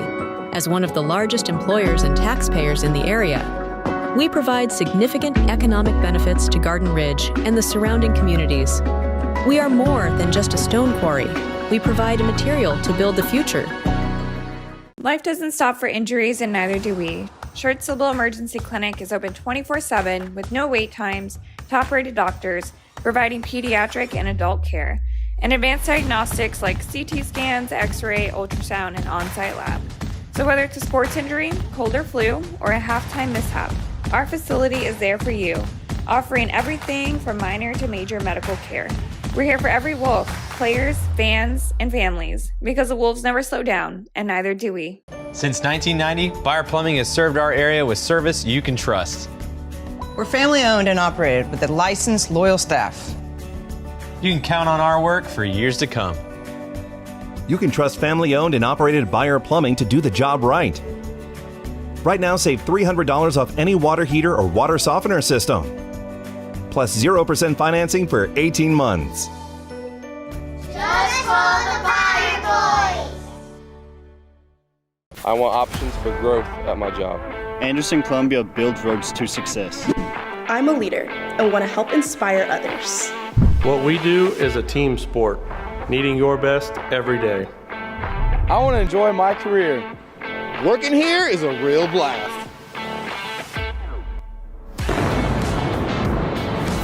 Anderson Columbia protects the environment while fostering progress. Consider Anderson Columbia when building your future. Are you a senior this year?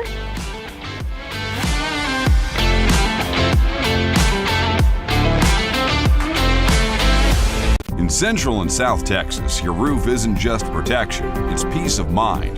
At Casa Roofing, we've spent years providing reliable, top-quality roofing solutions. Whether new construction, full replacements, or small repairs, our team has you, well, covered. Whether rain, wind, hail, or the hot Texas sun, protect your home with the experts Texans trust. Call Casa Roofing today for a free inspection.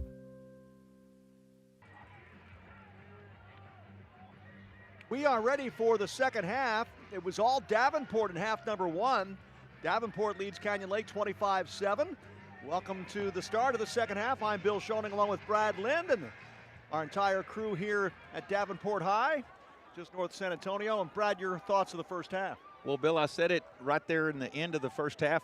Canyon Lake's doing a lot of really good things. They've made Davenport go 3 and out several times. They've created a turnover, got a touchdown on the board. They're behind 25-7 though, because Davenport is really showing everybody that they're probably the class of this district right now. Canyon Lake will have to do something really big here in the third quarter. You know, they opened the game with a great kickoff return, and 8-0. Canyon Lake kind of stayed in there with them. They traded punts back and forth and had several good series. But Davenport able to go fast has really been the difference maker. And running the ball, more passing than run, in my opinion, but running the ball effectively when they needed to.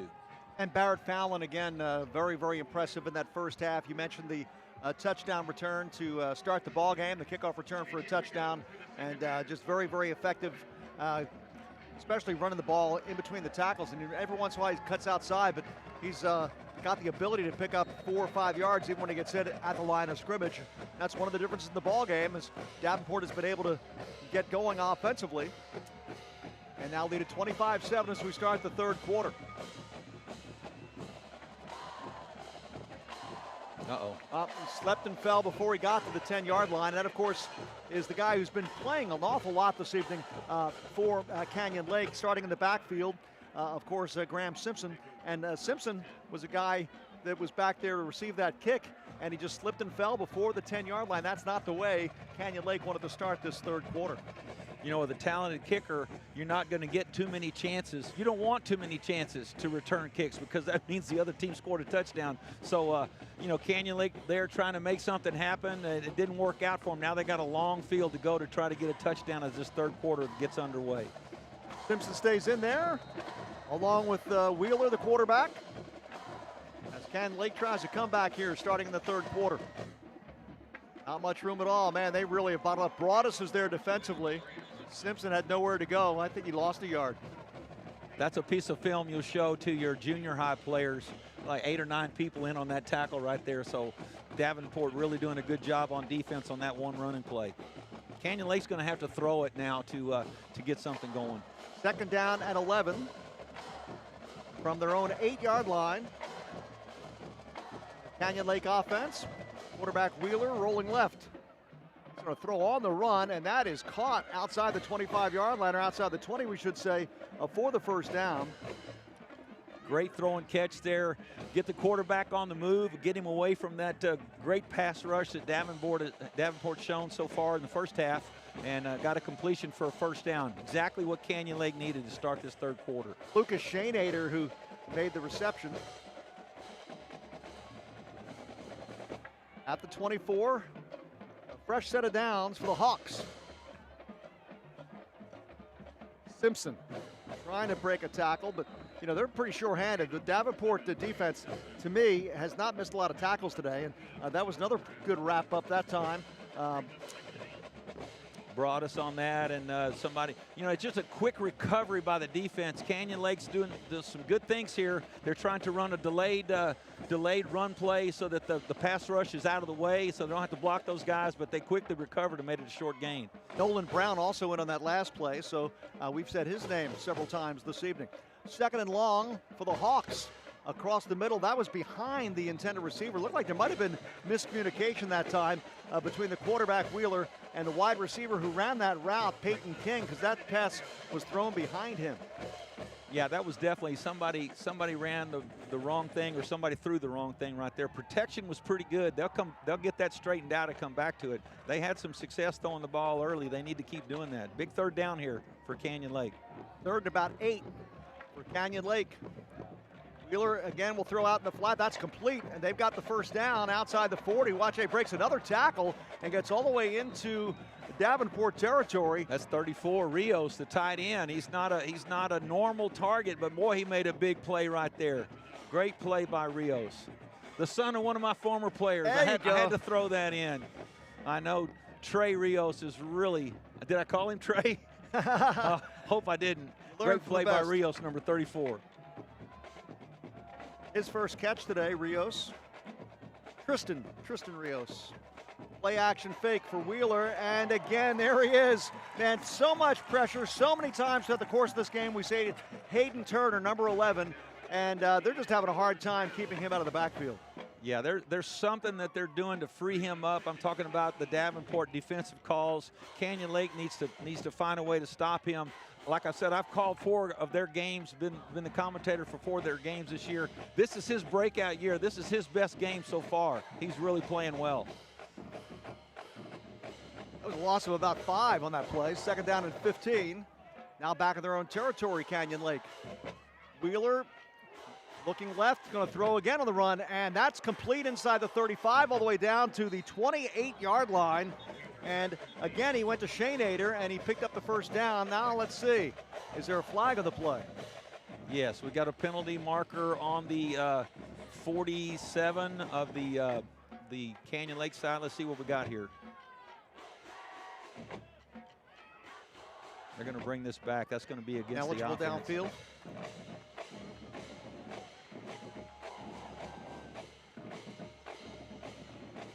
I believe that's the call. Yep. Illegal man downfield, yes. Yeah, one of the offensive linemen was downfield, and that means that they've got to back this all the way back into Canyon Lake territory. Well, what a huge momentum swing. You take a first down and turn it back into second and more than 20. So tough break for Canyon Lake. I'm sure that offensive lineman was not trying to do anything illegal. He just got caught too far downfield. Maybe he thought the quarterback was going to scramble. Now it is second down and very long from the 42-yard line. Wheeler again rolling right. Good coverage downfield. He tucks it under, has nowhere to run. Broadus made the first contact, and Hayden came over as well. And that linebacker crew, they've just been outstanding tonight. You know, a 3-4 defense like that, one of your linebackers has to be in charge of containing the quarterback, because the 3-down linemen are just, you're asking them too much to pass rush and contain. Linebacker did a great job there. No gain or even a tackle for loss. Huge third down play for the defense. Another loss. Turner and Broadus responsible that time. They have to get to the 37-yard line in Davenport territory. They're at their own 40. Rolling left. Wheeler looking to run now. He's got some room, but he'll have to dance out of bounds just shy of midfield, and it will be fourth down and presumably punting time for Canyon Lake. Well, after some disappointment, I mean, they had the first down and then a couple penalties and a couple of big plays by the defense. But right there, that's a smart third down play. They'll punt Davenport back. Got some of their field position back. Smart play by the quarterback. Scott is back deep to receive the punt. He'll be right at the 10-yard line. They used to say put the heels on the 10-yard line and let it go over your head. Maybe. He takes some chances. There's a line drive kick, and it will take a nice roll for Canyon Lake inside the 10, and we'll be down around the 8-yard line. So Davenport, which has been blessed with very good field position throughout the course of the evening, not so much on this possession.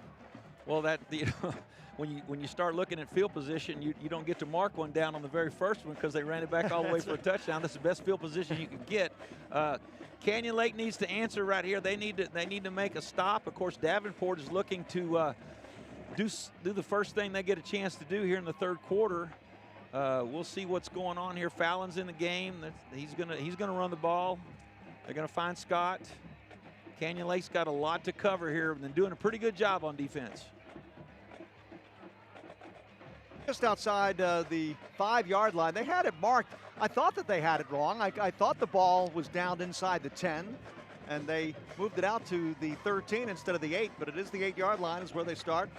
First and 10 for the Davenport Wolves, their first possession of the third quarter. Hernandez to Fallon, and Fallon is hit after a short gain. He got to about the 11-yard line. That was good penetration that time, again, by the Canyon Lake defense. And we've said his name a couple of times, J.R. Lindell. Well, you know, with a score 25-7, you don't think we're going to compliment Canyon Lake's defense, but they're playing pretty good.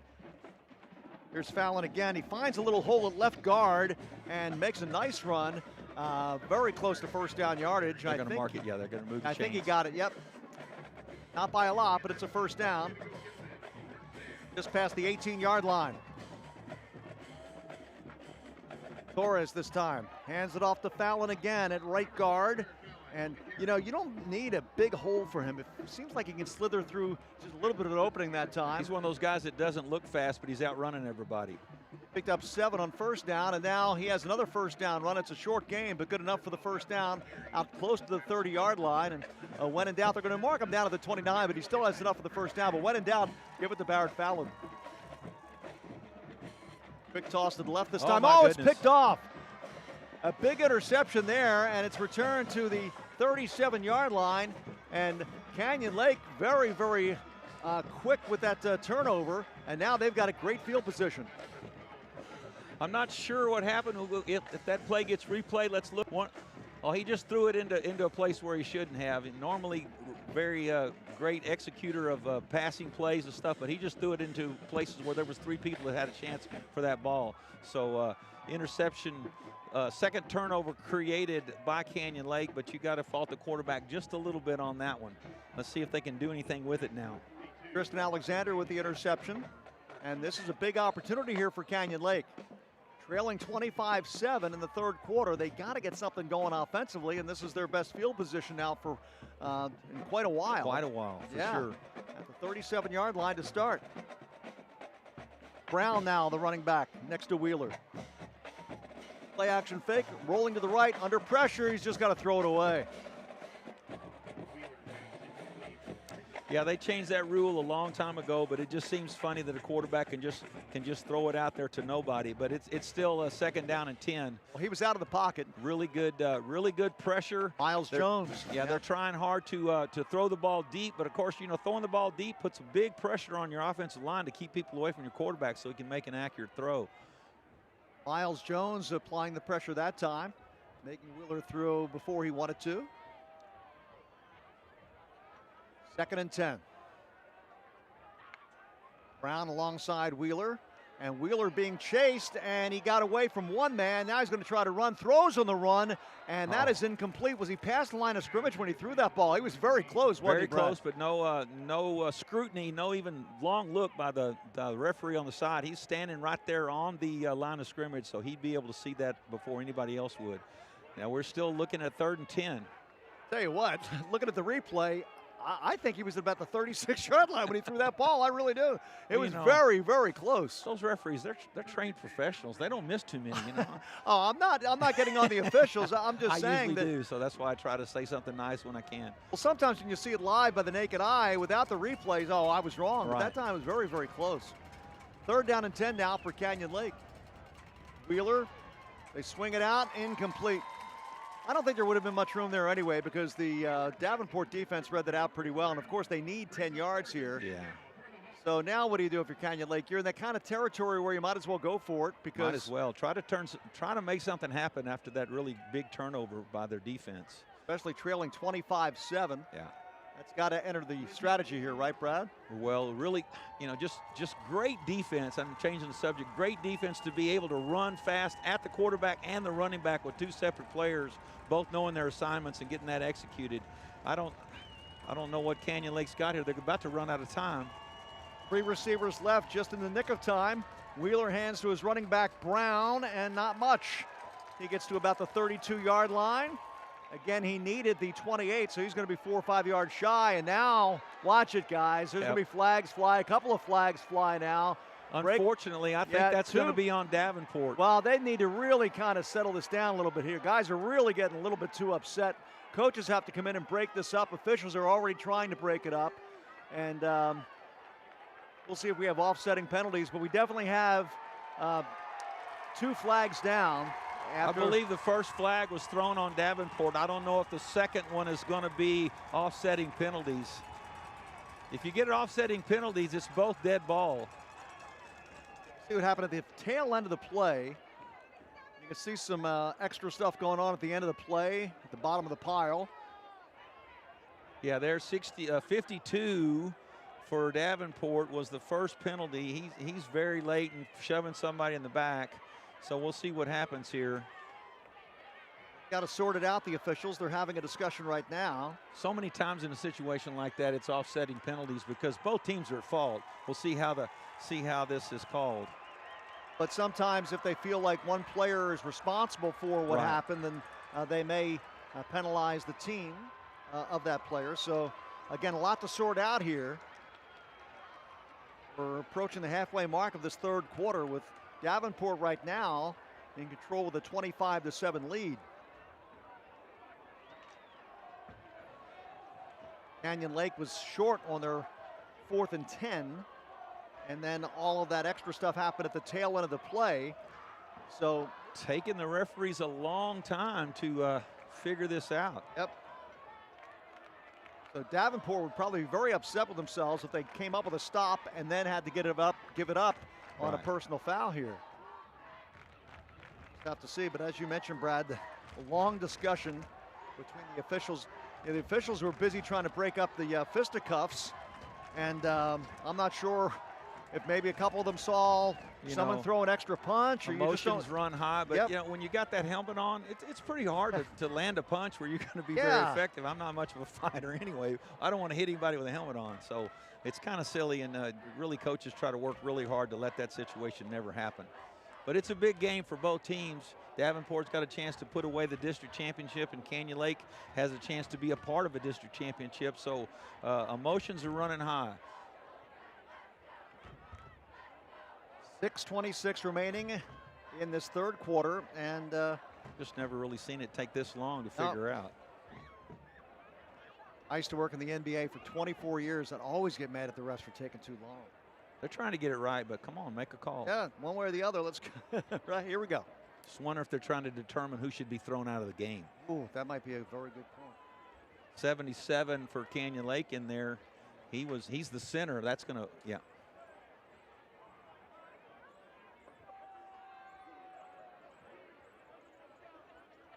I don't think his mic is on. No.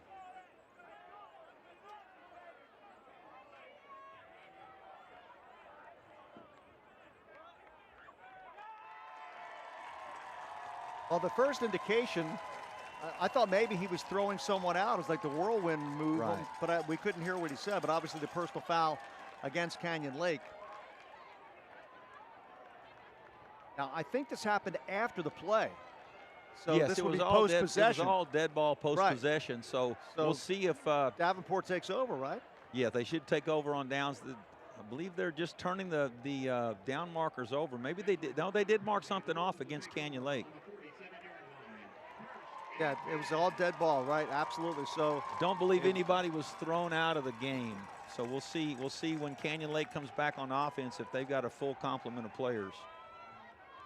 So Davenport, as has been the case most of the ball game, with very good field position now close to midfield at their own 47.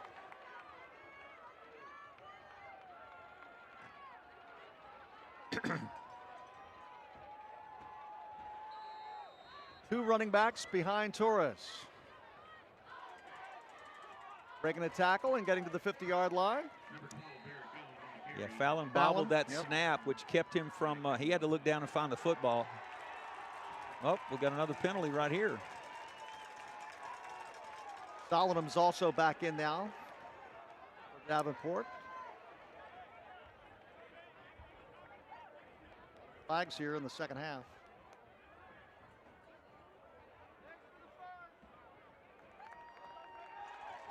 Wow. Another personal foul. Yeah, Canyon Lake's playing really good defense. They need to get their take a breath and get their poise back, because whatever they did or whatever they said, it's not helping their cause. It's 15 free yards right there. Doesn't look like anything on the tackle. Maybe something said to the referee. I'm not sure what that call was. Now they're set in great shape. Mentioned Solomon back in. Gets the handoff, cutting left.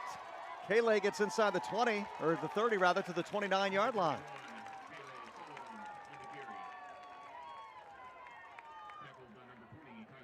Yeah, when they can give him the ball and all eyes are on Fallon, that's going to be effective. Gain of 6, second down and 4 now for Davenport. They're on the move, trying to add to this 25-7 lead. A couple of yards forward there for Fallon, who was hit at the line of scrimmage, but with his legs moving forward, got close to first down yardage. He's about a yard and a half shy, about third down and 2. He just kind of defines what second effort means. You know, that used to be a pretty cliche call, but he gets hit really hard right there at the line of scrimmage and brings 2 more yards gaining. 3rd and 2 here for Tristan Torres. Fallon at right guard. He has the first down. And as we've said before, when in doubt, get the ball in the hands of Fallon. That's such a great weapon. You look down at your play chart. I wonder what I should do. If you're the least bit confused, give the ball to Fallon. Figure it out in a minute. Another first down for Davenport at the 24. And wow, big loss all the way back to the 33-yard line. They tried to strip the ball loose, but it was after the play. He was already down, but the big defensive play turned in by Joseph Matos Padilla. That's one of the ways that you could slow an offense down. You got to get some tackle for losses and things like that to make them huddle up and regroup. Now second and really long, so Canyon Lake's defense might have a chance to get off the field without points. Third quarter is sliding away quickly, though, for Canyon Lake. They need to get something done with a 25-7 deficit here. Second down and long now for the Wolves. Fallon again. Matos Padilla with the tackle, his second straight stop. They move that pile forward to about the 28-yard line. And again, Davenport now with a 25-7 lead. Not that they're trying to milk the clock, but since they run the ball a lot, the clock continues to move.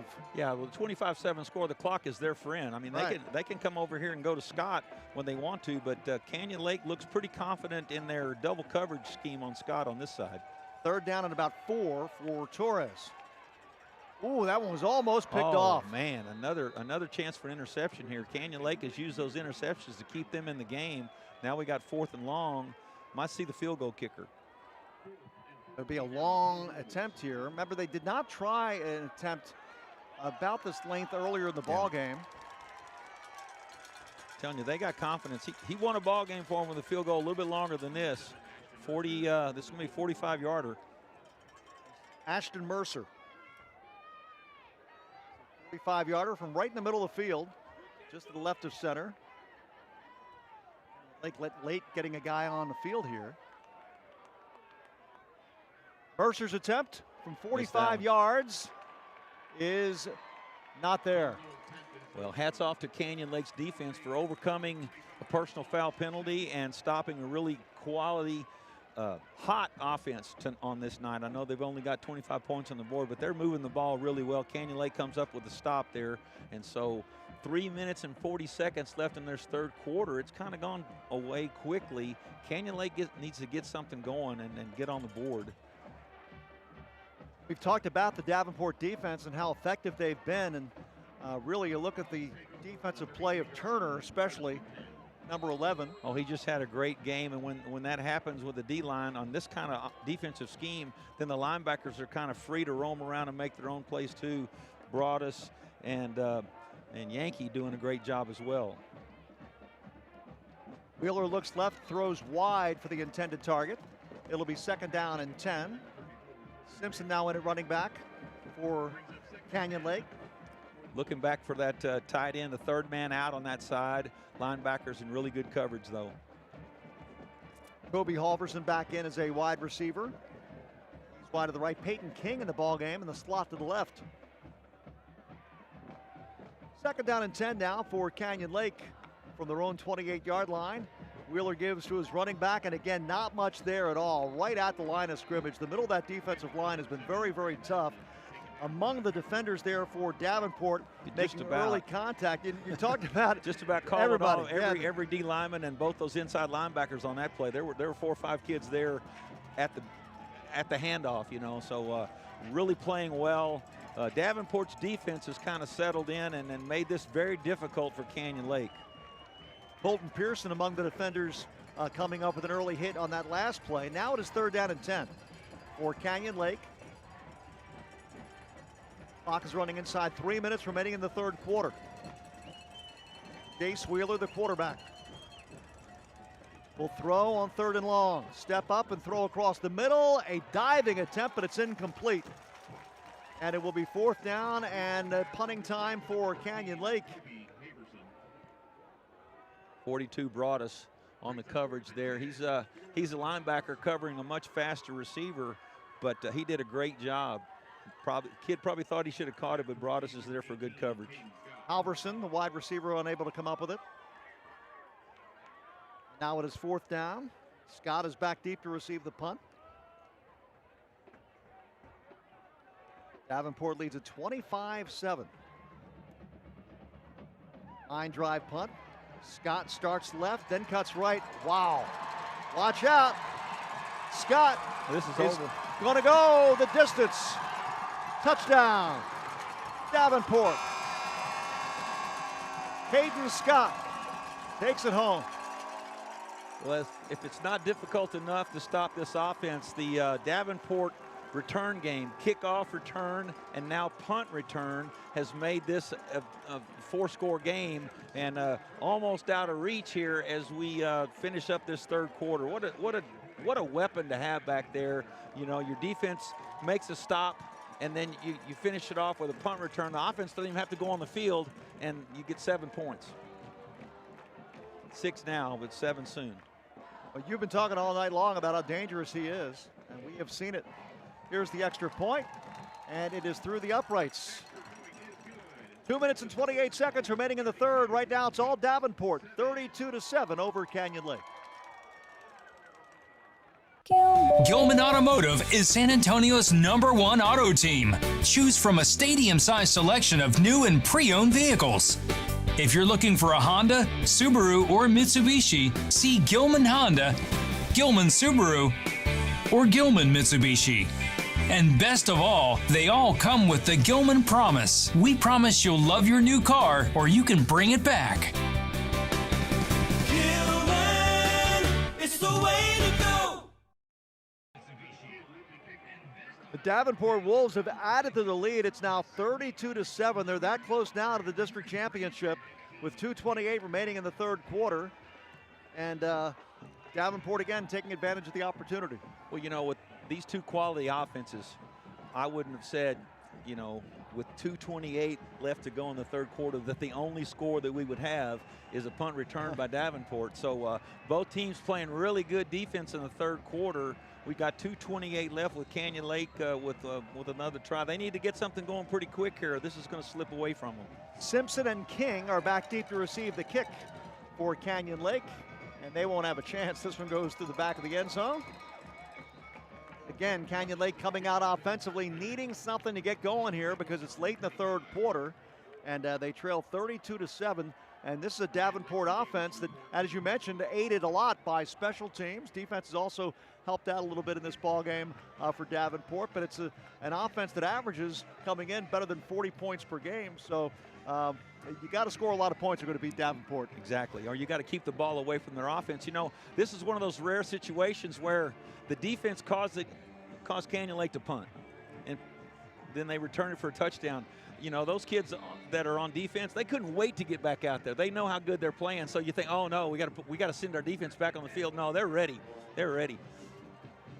Chris Brown is now the running back next to Jace Wheeler.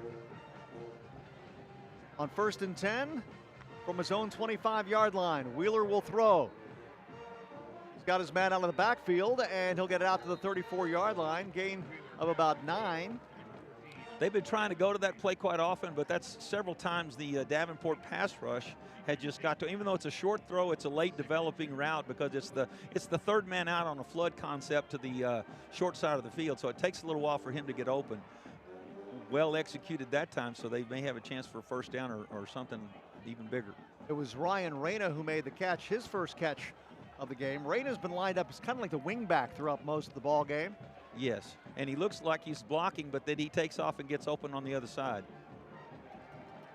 Very close to a first down, but no gain there at all on that second down. Maybe an inch or two, but it's going to be third down and about 2. Just not much there when Canyon Lake's trying to run the ball. The Davenport defense has kind of taken over defending the running game, which means Canyon Lake becomes one-dimensional, and that's when Davenport's making some big plays on pass rush.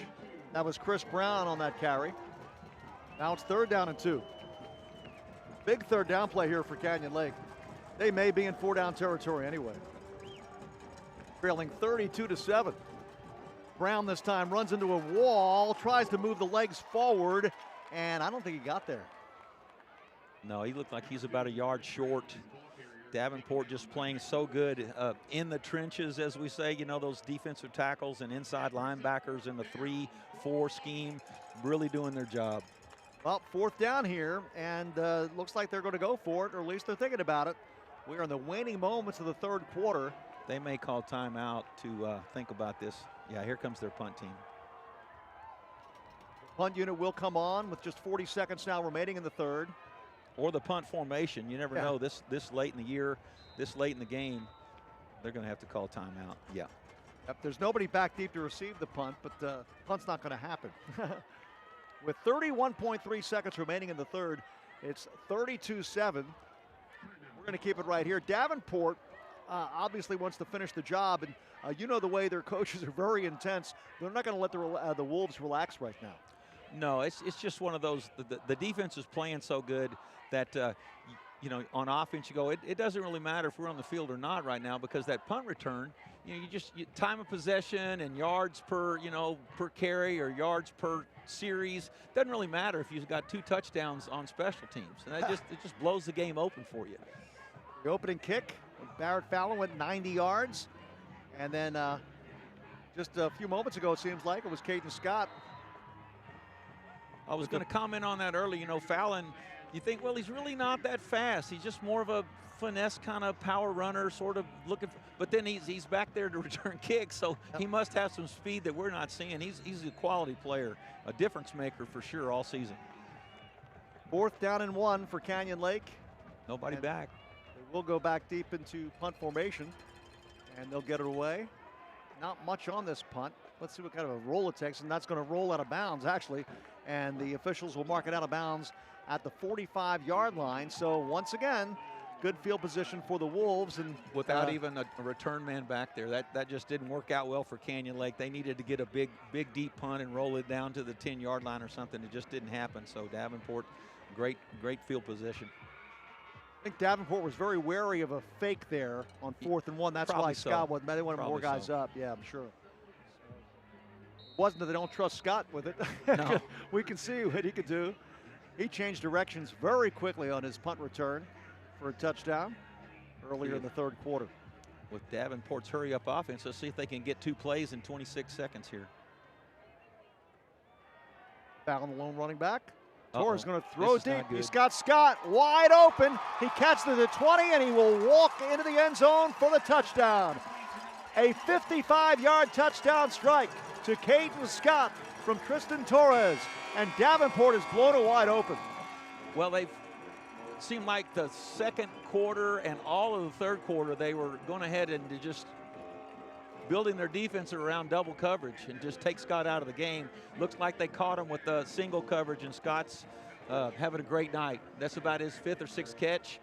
Return 1 for a touchdown on a punt return. What a weapon to have to complement Fallon. And the extra point sails through the uprights. Only 17.5 seconds remaining here in the third quarter, but we're going to keep it right here as the Wolves now lead it 39-7, and it's my first time to see Davenport play this year, and of course you've had the chance to see them multiple times, but I got to tell you, I'm impressed by their whole package. You know, the way that their defense seems to not miss very many tackles. Their special teams have obviously played extremely well, and then you talk about that two-headed offensive attack with Fallon and Scott, and you know, Tristan hasn't had a bad game either.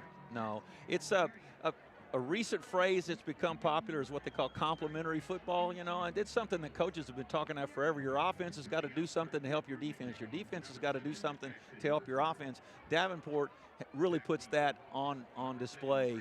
Their defense, third quarter, we're out there a long time, and coaches don't want that to happen, but Davenport doesn't mind because you turn in a punt return into a touchdown. So Canyon Lake has seen what everybody else has seen. Davenport's got it together right now. And this is a time of year when films start to get traded for playoffs, and I'm sure teams from other districts are going, oh no, I hope we don't get those guys.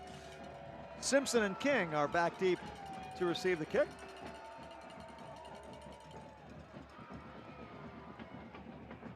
And it will hit at the goal line and roll into the end zone. Glad he looked over his shoulder. That might have kicked back out. Got to be careful. Yeah, if it ever goes into the end zone, it's a dead ball when nobody tries to catch it. But if it bounces on that one and kicks back, could be trouble. So the waning seconds here, only 17.5 seconds remaining here in the third quarter. You mentioned Davenport's got an open week next week, and then they can get ready for the playoffs. Yeah, they've really taken care of their business. It's an odd thing to have the last week of the season as your off week, but they've turned it into an advantage for them by, 39-7 right now, looking like they have a good chance to secure the district championship, #1 seed in the playoffs. Comes with it. On the final play of the third quarter, it's a gain of about 8 yards for Simpson out to the 34-yard line. I say that, I don't think they're going to be able to get another playoff here. No, they won't. They will not. It is all Davenport. They're very close to the district championship, just 1 quarter away. And right now they lead Canyon Lake by a score of 39-7. We're through 3. In Central and South Texas, your roof isn't just protection, it's peace of mind. At Casa Roofing, we've spent years providing reliable, top-quality roofing solutions. Whether new construction, full replacements, or small repairs, our team has you, well, covered. Whether rain, wind, hail, or the hot Texas sun, protect your home with the experts Texans trust. Call Casa Roofing today for a free inspection. Life doesn't stop for injuries, and neither do we. Schertz-Sibyl Emergency Clinic is open 24/7 with no wait times, top-rated doctors, providing pediatric and adult care, and advanced diagnostics like CT scans, X-ray, ultrasound, and on-site lab. So whether it's a sports injury, cold or flu, or a halftime mishap, our facility is there for you, offering everything from minor to major medical. On the first play of the fourth quarter, it's a short gain for Simpson as Graham Simpson gets it out to about the 37-yard line. It is a first down run. They'll move the chains. But now Canyon Lake, a lot of catching up to do, and they've just not been able to get much going offensively against this Davenport defense that has been swarming to the football, making short tackles. Strange third quarter. I think I counted it up. Davenport may have had 5 total offensive plays. Just a great defensive stand by Davenport. Here's a pass across the middle that is complete for a short gain out to about the 41, maybe the 42-yard line. I believe Canyon Lake plays Pleasanton next week. They're gonna be a playoff team in this district. It's just a matter of which place, second, third, or fourth they get. They're going to be tough for a lot of people to handle as well. They're a quality football team. They just, like I said earlier, they learned what a lot of teams have learned. That Davenport is just really pretty good. Simpson is the running back next to Wheeler. Wheeler hands to Simpson, and again, he is snowed under before he can get any momentum going at all. Right at the line of scrimmage, he is hit back. Yankee again with a tackle. There's just not much there right now in the middle between the tackles for Canyon Lake to try to attack. Davenport's really doing a great job of defending that part of the field. Canyon Lake's success has been throwing the football, and that's when they got their touchdown. 3rd down and 6 for Wheeler. Good protection, whips it across the middle, incomplete.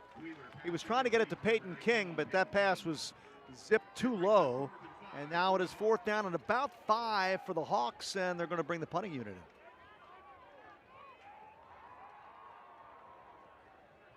Yeah, I was surprised at that they would bring the punting unit in. That just great coverage there. Really well thrown ball and pretty good route, but the coverage was there, so it became an incomplete. If I'm punting here, I'm going to try to keep it away from Caden Scott. That's don't punt it to him. They've been consistently punting over to the right side. High punt, not much of a chance for a return here. It will hit around the 25, take a nice roll for Canyon Lake, and finally be down inside the 15-yard line. But no chance at all that time for Scott to get a second touchdown on a punt return. No, Canyon Lake had a good plan for punt. The time that Scott got away, just well blocked at the line of scrimmage. Of course, he made a great individual effort to get that punt return into the end zone. But before that, Canyon Lake's punting game's been pretty strong against them. Unfortunately, they've had to punt too many times. So you've talked about the ground attack for Davenport throughout the course of this ball game, and now probably is the time, if you're Davenport, you'd like to see them keep it on the ground, just run this clock with a 39-7 lead. Yes, that's the normal way to attack. They were throwing the ball all over the place earlier, but it's going to be the Fallon show now, I'm pretty sure. Torres hands to Fallon at right guard, and he has stood up after a short gain. It will be second down at about 6, about 3 or 4 in that first down run. It'd be interesting to see if Davenport, with 33 seconds left on that shot clock or the play clock, to see how much time they use. Not much at all, really. No. But Fallon breaks a tackle, gets outside the 20, where he's got the first down. Or no, it's going to be third down at about 3. You know, with a week off next week, and only 5 plays in the third quarter, so we got some work to do. We got some things to work on. We need to keep working the ball here. Well, they definitely want to get a first down here. They don't want to have to punt No. this early in the fourth quarter. They'd like to just keep the clock running. Quick throw to the sideline, and that will work for Caden Scott. He makes the catch, then steps out of bounds at the 30 where he's got the first down. With playoffs coming, with teams just getting 1 week to prepare for Davenport, Scott's going to give some people some problems. They're going to have to commit double coverage to him, which opens the running game up for Fallon. Speaking of Fallon in the running game, he's got about 3 at left guard. They're just trying to run the clock right now if they can, keep that clock running, pick up some first downs. Well, their offense is so overpowering. It's kind of hard to slow them down. I'm sure the coaches are dictating when to snap this football, but they're not slowing down at all. They fake the handoff this time and throw it out wide left to Scott, which is incomplete and will stop the clock, something they didn't want to do. It's a rare play where the pass to Scott was incomplete. Just a dominating performance by a receiver and kick return player. Really busted this game open in the third quarter when that was the only score. You know, with about 2 minutes to go in the third quarter, that was the only score, was a punt return. 2 receivers right on third down. Fallon looking for a little room and has none. So it will be fourth down, and Davenport will just let that clock run before they punt it away here, because they've got this game in the back pocket here early in the fourth quarter with a 39-7 lead. Interesting to see if they'll leave Fallon in the game if they get another possession, you know, just to see this late in the game. I don't think he can have too many good things happen, and you surely don't want any bad things happen, because they've got a chance to go really far this year in the playoffs. Fourth down now for Davenport. It's punting time. Line drive punt. Simpson from his own 40 is unable to get away. Broadus is down there. Yeah. And play the whistle, fellas. But they'll start this possession just outside their own 40-yard line with a 39-7 deficit and 7:54 remaining. There is a flag on the play. That's kind of a do-it-all linebacker. You know, if he's the player that's clogging up the middle, but he also the first kid down there to stop the punt returner. Let's see what kind of penalty we got here. It's all the way back at the 29-yard line. Davenport territory. Are communicating with each other right now. A lot of that tonight, huh? A lot of that. This one should not be that complicated. I guess it's against Davenport, but they're seeing if it's going to be a first down or not. Here we go. Personal foul. Personal foul. Might have ran into the punter. We weren't watching. We were watching the return game. Here's a look at what happened. They did run into him. Yes. Yep. Well, that's unfortunate for Canyon Lake there. That'll just be more time off the clock with limited chances to get back in this football game.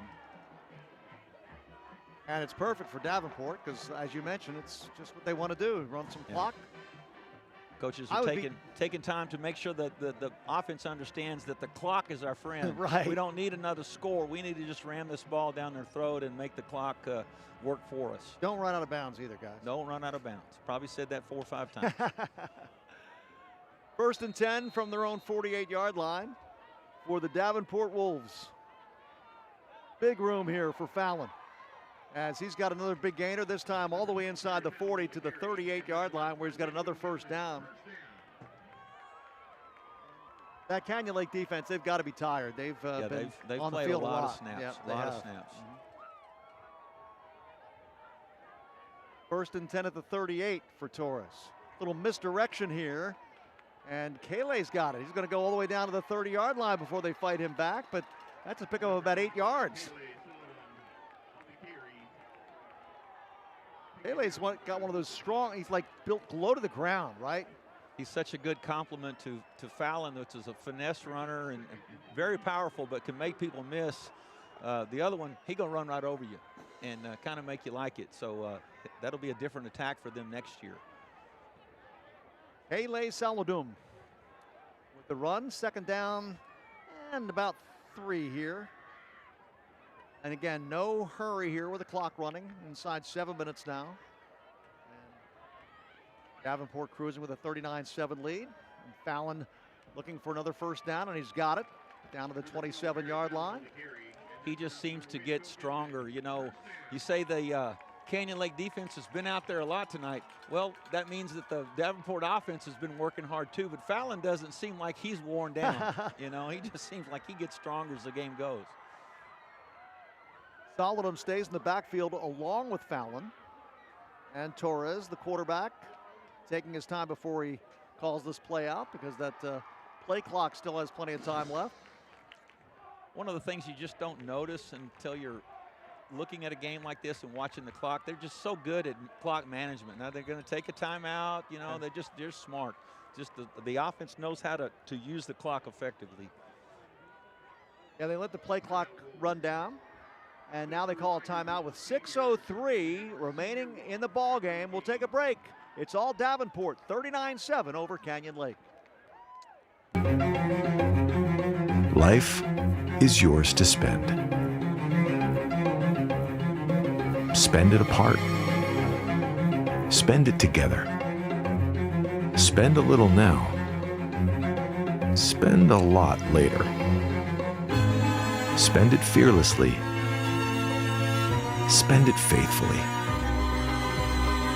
First United Bank. Spend life wisely.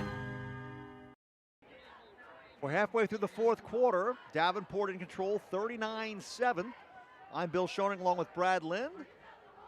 Davenport offense has done a marvelous job, but they've also had help from the special teams.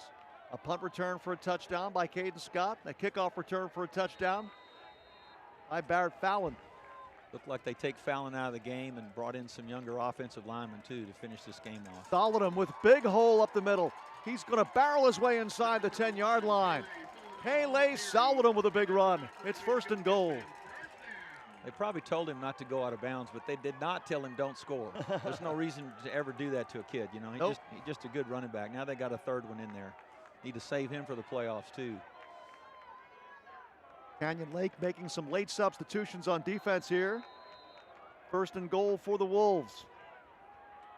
And a timeout. Yeah, Canyon Lake's got to manage their players as well. Here's that run by Solomon. Solomon really is a strong. Oh, he's just a quality back. His only problem is he plays on the same team as Fallon, but he'll get his chances here in the playoffs, and he's going to be a player to be reckoned with for his senior year next year as well. I think they're going to put him back in the game. I think he's going to be the main running back now from here on out, as you mentioned. Yes. And that's good. He gets experience, and of course he's a good back in his own right. And they're going to need that attack. I wouldn't be surprised if he doesn't have close to 400 yards offense for this season as well in the late time of the game, because he comes in fresh. Like you said, the defense is worn out, and he's chomping at the bit, ready to get his chance. He's a quality back. Yeah, and you mentioned complementary players. With Scott's speed on the outside and Fallon's ability to do all the different things that he does, and the power running you get from a guy like Kalu Saladum, you've got a chance to run up some points, and they do. Right. They've been experimenting. The young quarterback is getting a chance to run some RPOs, where you're actually reading a linebacker or safety. He's been successful on those. With a running back like Fallon, those RPOs are tough to defend. There's a new running back now in the ball game for Davenport. 28. Is running up the middle, and wow, hit hard right there at the 4-yard line. Carter Page carrying the ball now for Davenport. Carter Page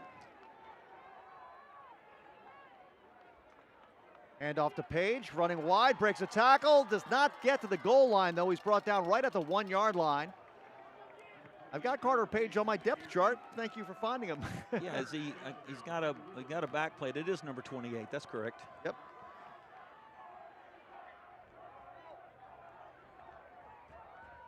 Now 3rd down and goal.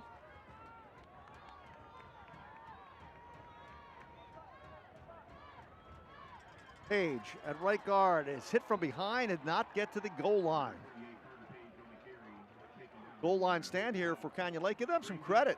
With the game out of reach, they're still playing hard. Yeah, they've got to realize this game got out of their chance to win it kind of earlier there in the 4th quarter, into the 3rd quarter. But they're a playoff team, and they've got to get some things ready and play better against quality teams like Davenport.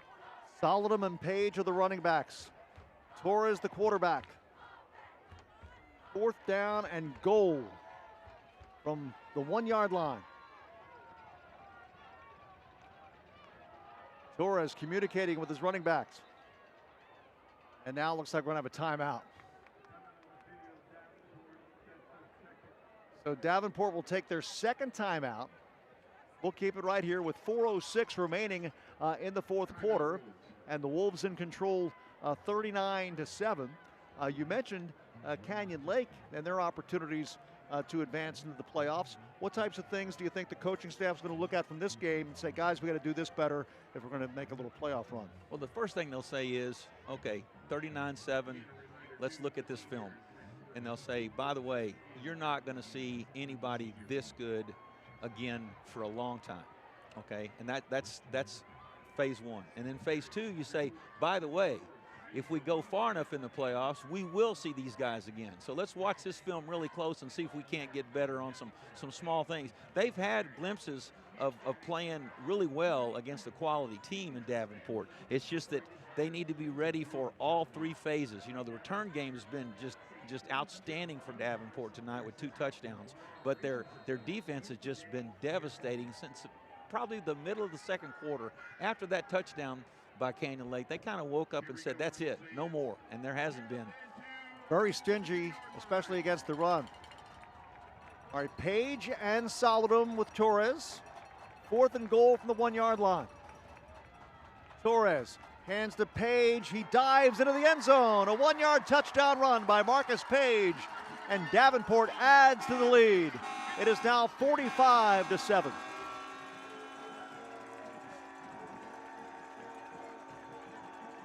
You wondered sometimes about people that accused of running up the score. Places that I've coached, sometimes when we've been successful, people throw that at you. But that was the backups, and those kids deserve to play. And you can't tell them go in the game, but don't play hard. And they're running the ball. Yeah, it's not like they're throwing bombs down the field, right? They're not throwing 50-yard pass plays. No, if you ask a kid to give half an effort, he's going to get hurt. So there's no problem scoring that touchdown at all. And the extra point is up and through the uprights. And Davenport adds to the lead. It's now 46-7. Wolves over Canyon Lake with 3:58 remaining in the game.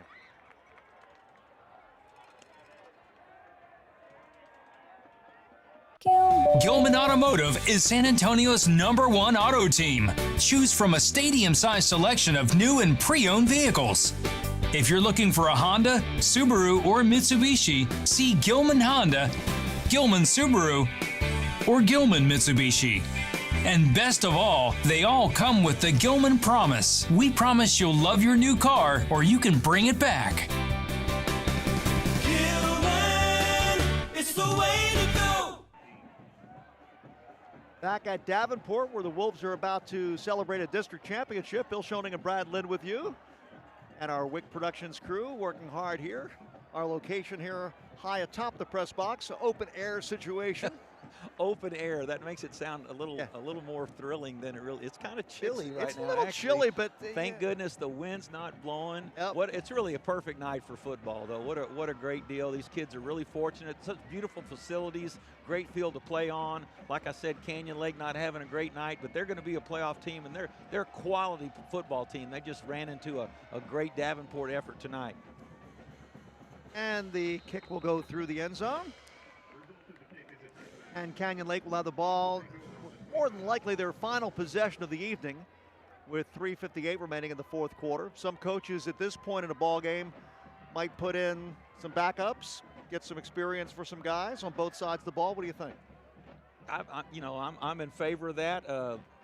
Canyon Lake's really got nothing else that they can do well with their first group. Let their second group get in there on offense, and they've got a big game next week against Pleasanton. Pleasanton is also in the top 4 or 5 of this district, so it won't be an easy task for Canyon Lake, and they'll have to get up quickly. So this is not a bad time to put in some younger players or some players that don't get to play a lot. Wheeler is still the quarterback for Canyon Lake, and Chris Brown the running back. Wheeler will throw on first down, throwing deep down the left sideline for King, and he's got him. First down at the 45-yard line.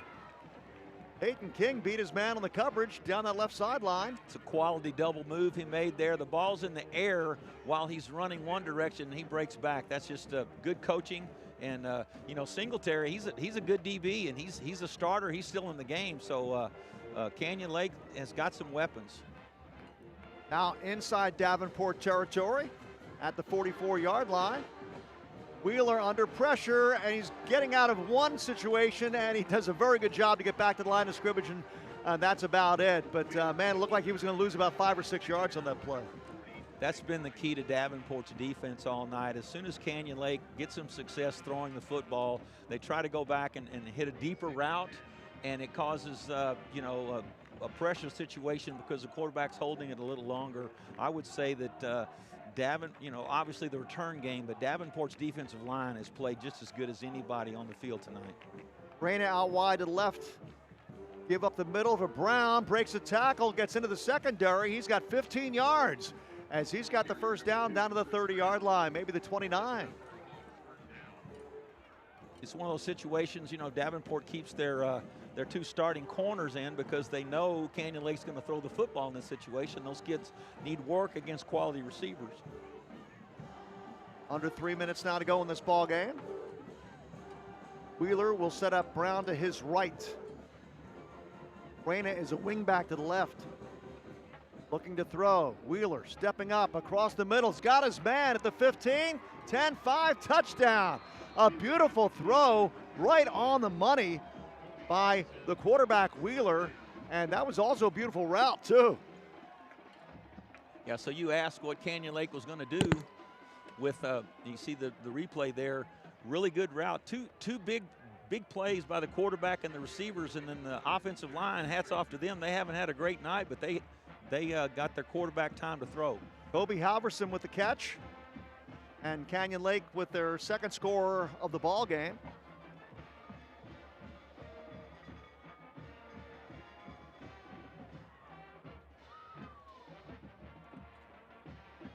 High snap, but the kick is up, and it gets through the uprights.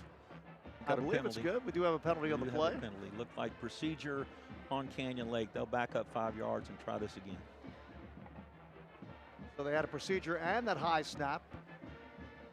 That was a good job by Simpson, the holder, to get that high snap down. Those guys normally don't get their name called until they mess up. That's right. Good job we pointed him out. Jackson Straisner is the kicker, and he'll try this extra point one more time. Now it's basically a 25-yard extra point.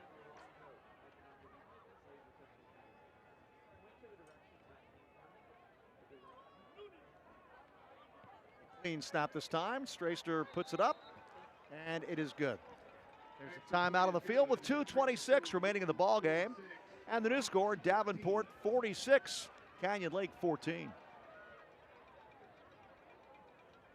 Since 1990, Buyer Plumbing has served our area with service you can trust. We're family owned and operated with a licensed, loyal staff. You can count on our work for years to come. You can trust family owned and operated Buyer Plumbing to do the job right. Right now, save $300 off any water heater or water softener system. Plus 0% financing for 18 months. Just for the Buyer Boys!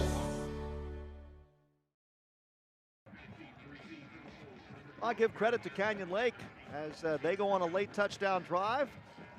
They do it through the air as Wheeler looked very good in that drive. 46-14, though, is the score now. Davenport 2 minutes and 26 seconds away from clinching the district championship. Yeah, I would think that Davenport would be able to run the clock and get these 2 minutes and 26 seconds done rather quickly. But you never know in this time of year. Both teams, like I said, Canyon Lake still competing 46-14. They know they've got bigger and better things ahead of them. They had a chance to win a district championship outright by beating Davenport. They didn't get that done tonight, but they've got a playoff road ahead of them that could add to their success. You know, they're a recent program. They've been around. I say recent, you know, that just lately they've become a pretty big powerhouse here in the 4A ranks. So they're gonna do well. They just need to turn the page on this game. The kickoff sails out of bounds, and Davenport now will just try to run out the clock. Canyon Lake, by the way, just has one timeout remaining. Davenport has one timeout as well, but they're not interested right now in using it. See who they bring out to carry the ball. Torres is still the quarterback, looks like. Won't be surprised if we see number 28 again. Marcus Page, who had a 1-yard touchdown run earlier in the quarter.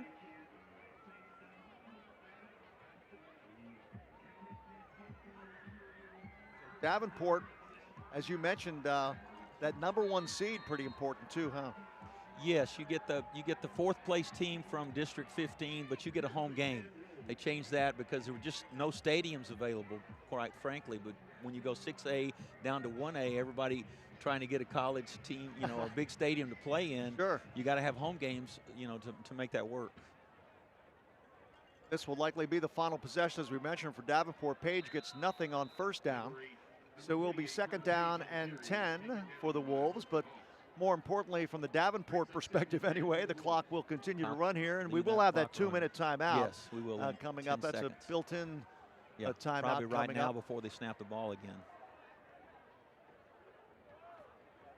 2-minute timeout will stop play here. With 2 minutes remaining in the ball game, it's Davenport leading at 46-14 over Canyon Lake.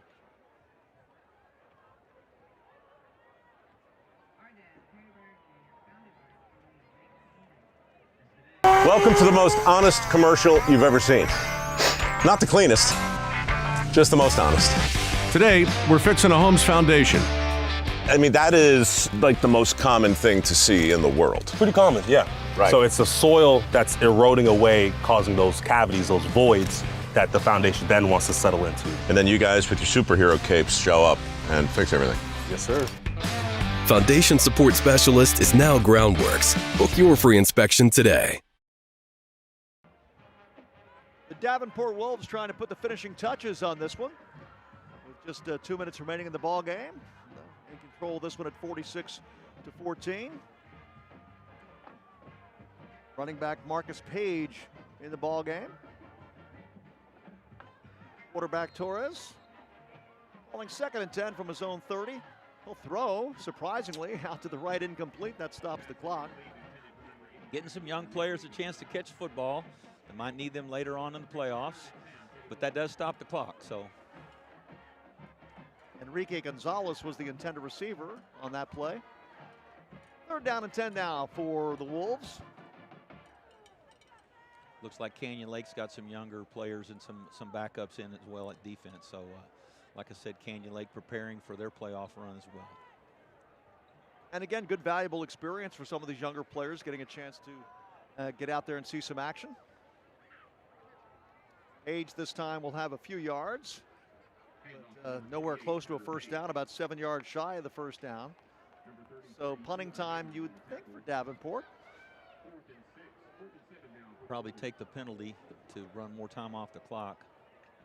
Down to 135 and running. Go ahead. At the 4A level, with the enrollment, the numbers that they have, they sometimes have a problem, that they don't have enough quality players, so a lot of them have to go two ways to be a successful program. That's not the case for Davenport or Canyon Lake.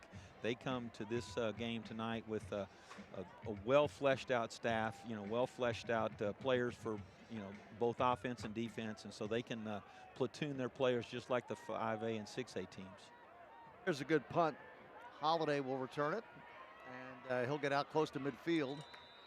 And Canyon Lake will have 1 minute and 1 second left in this ball game.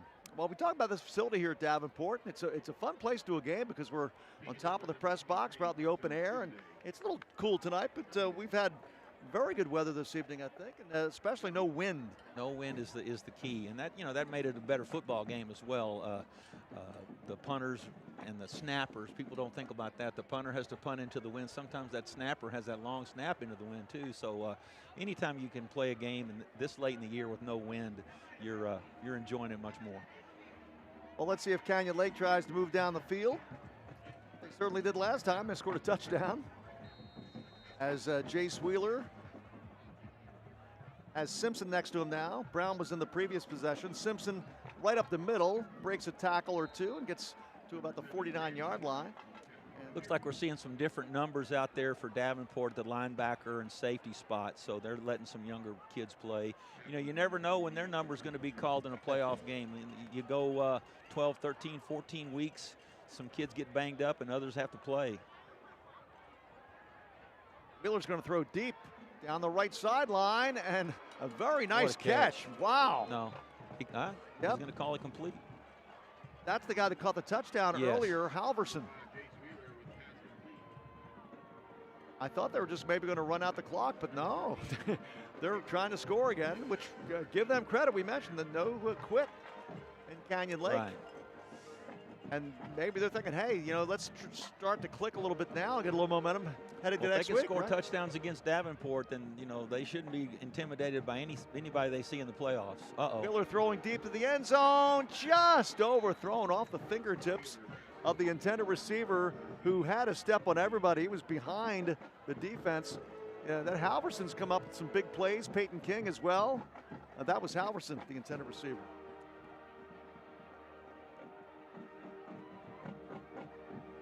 Kobe Halverson, and it's K-O-B-E, like the late Kobe Bryant.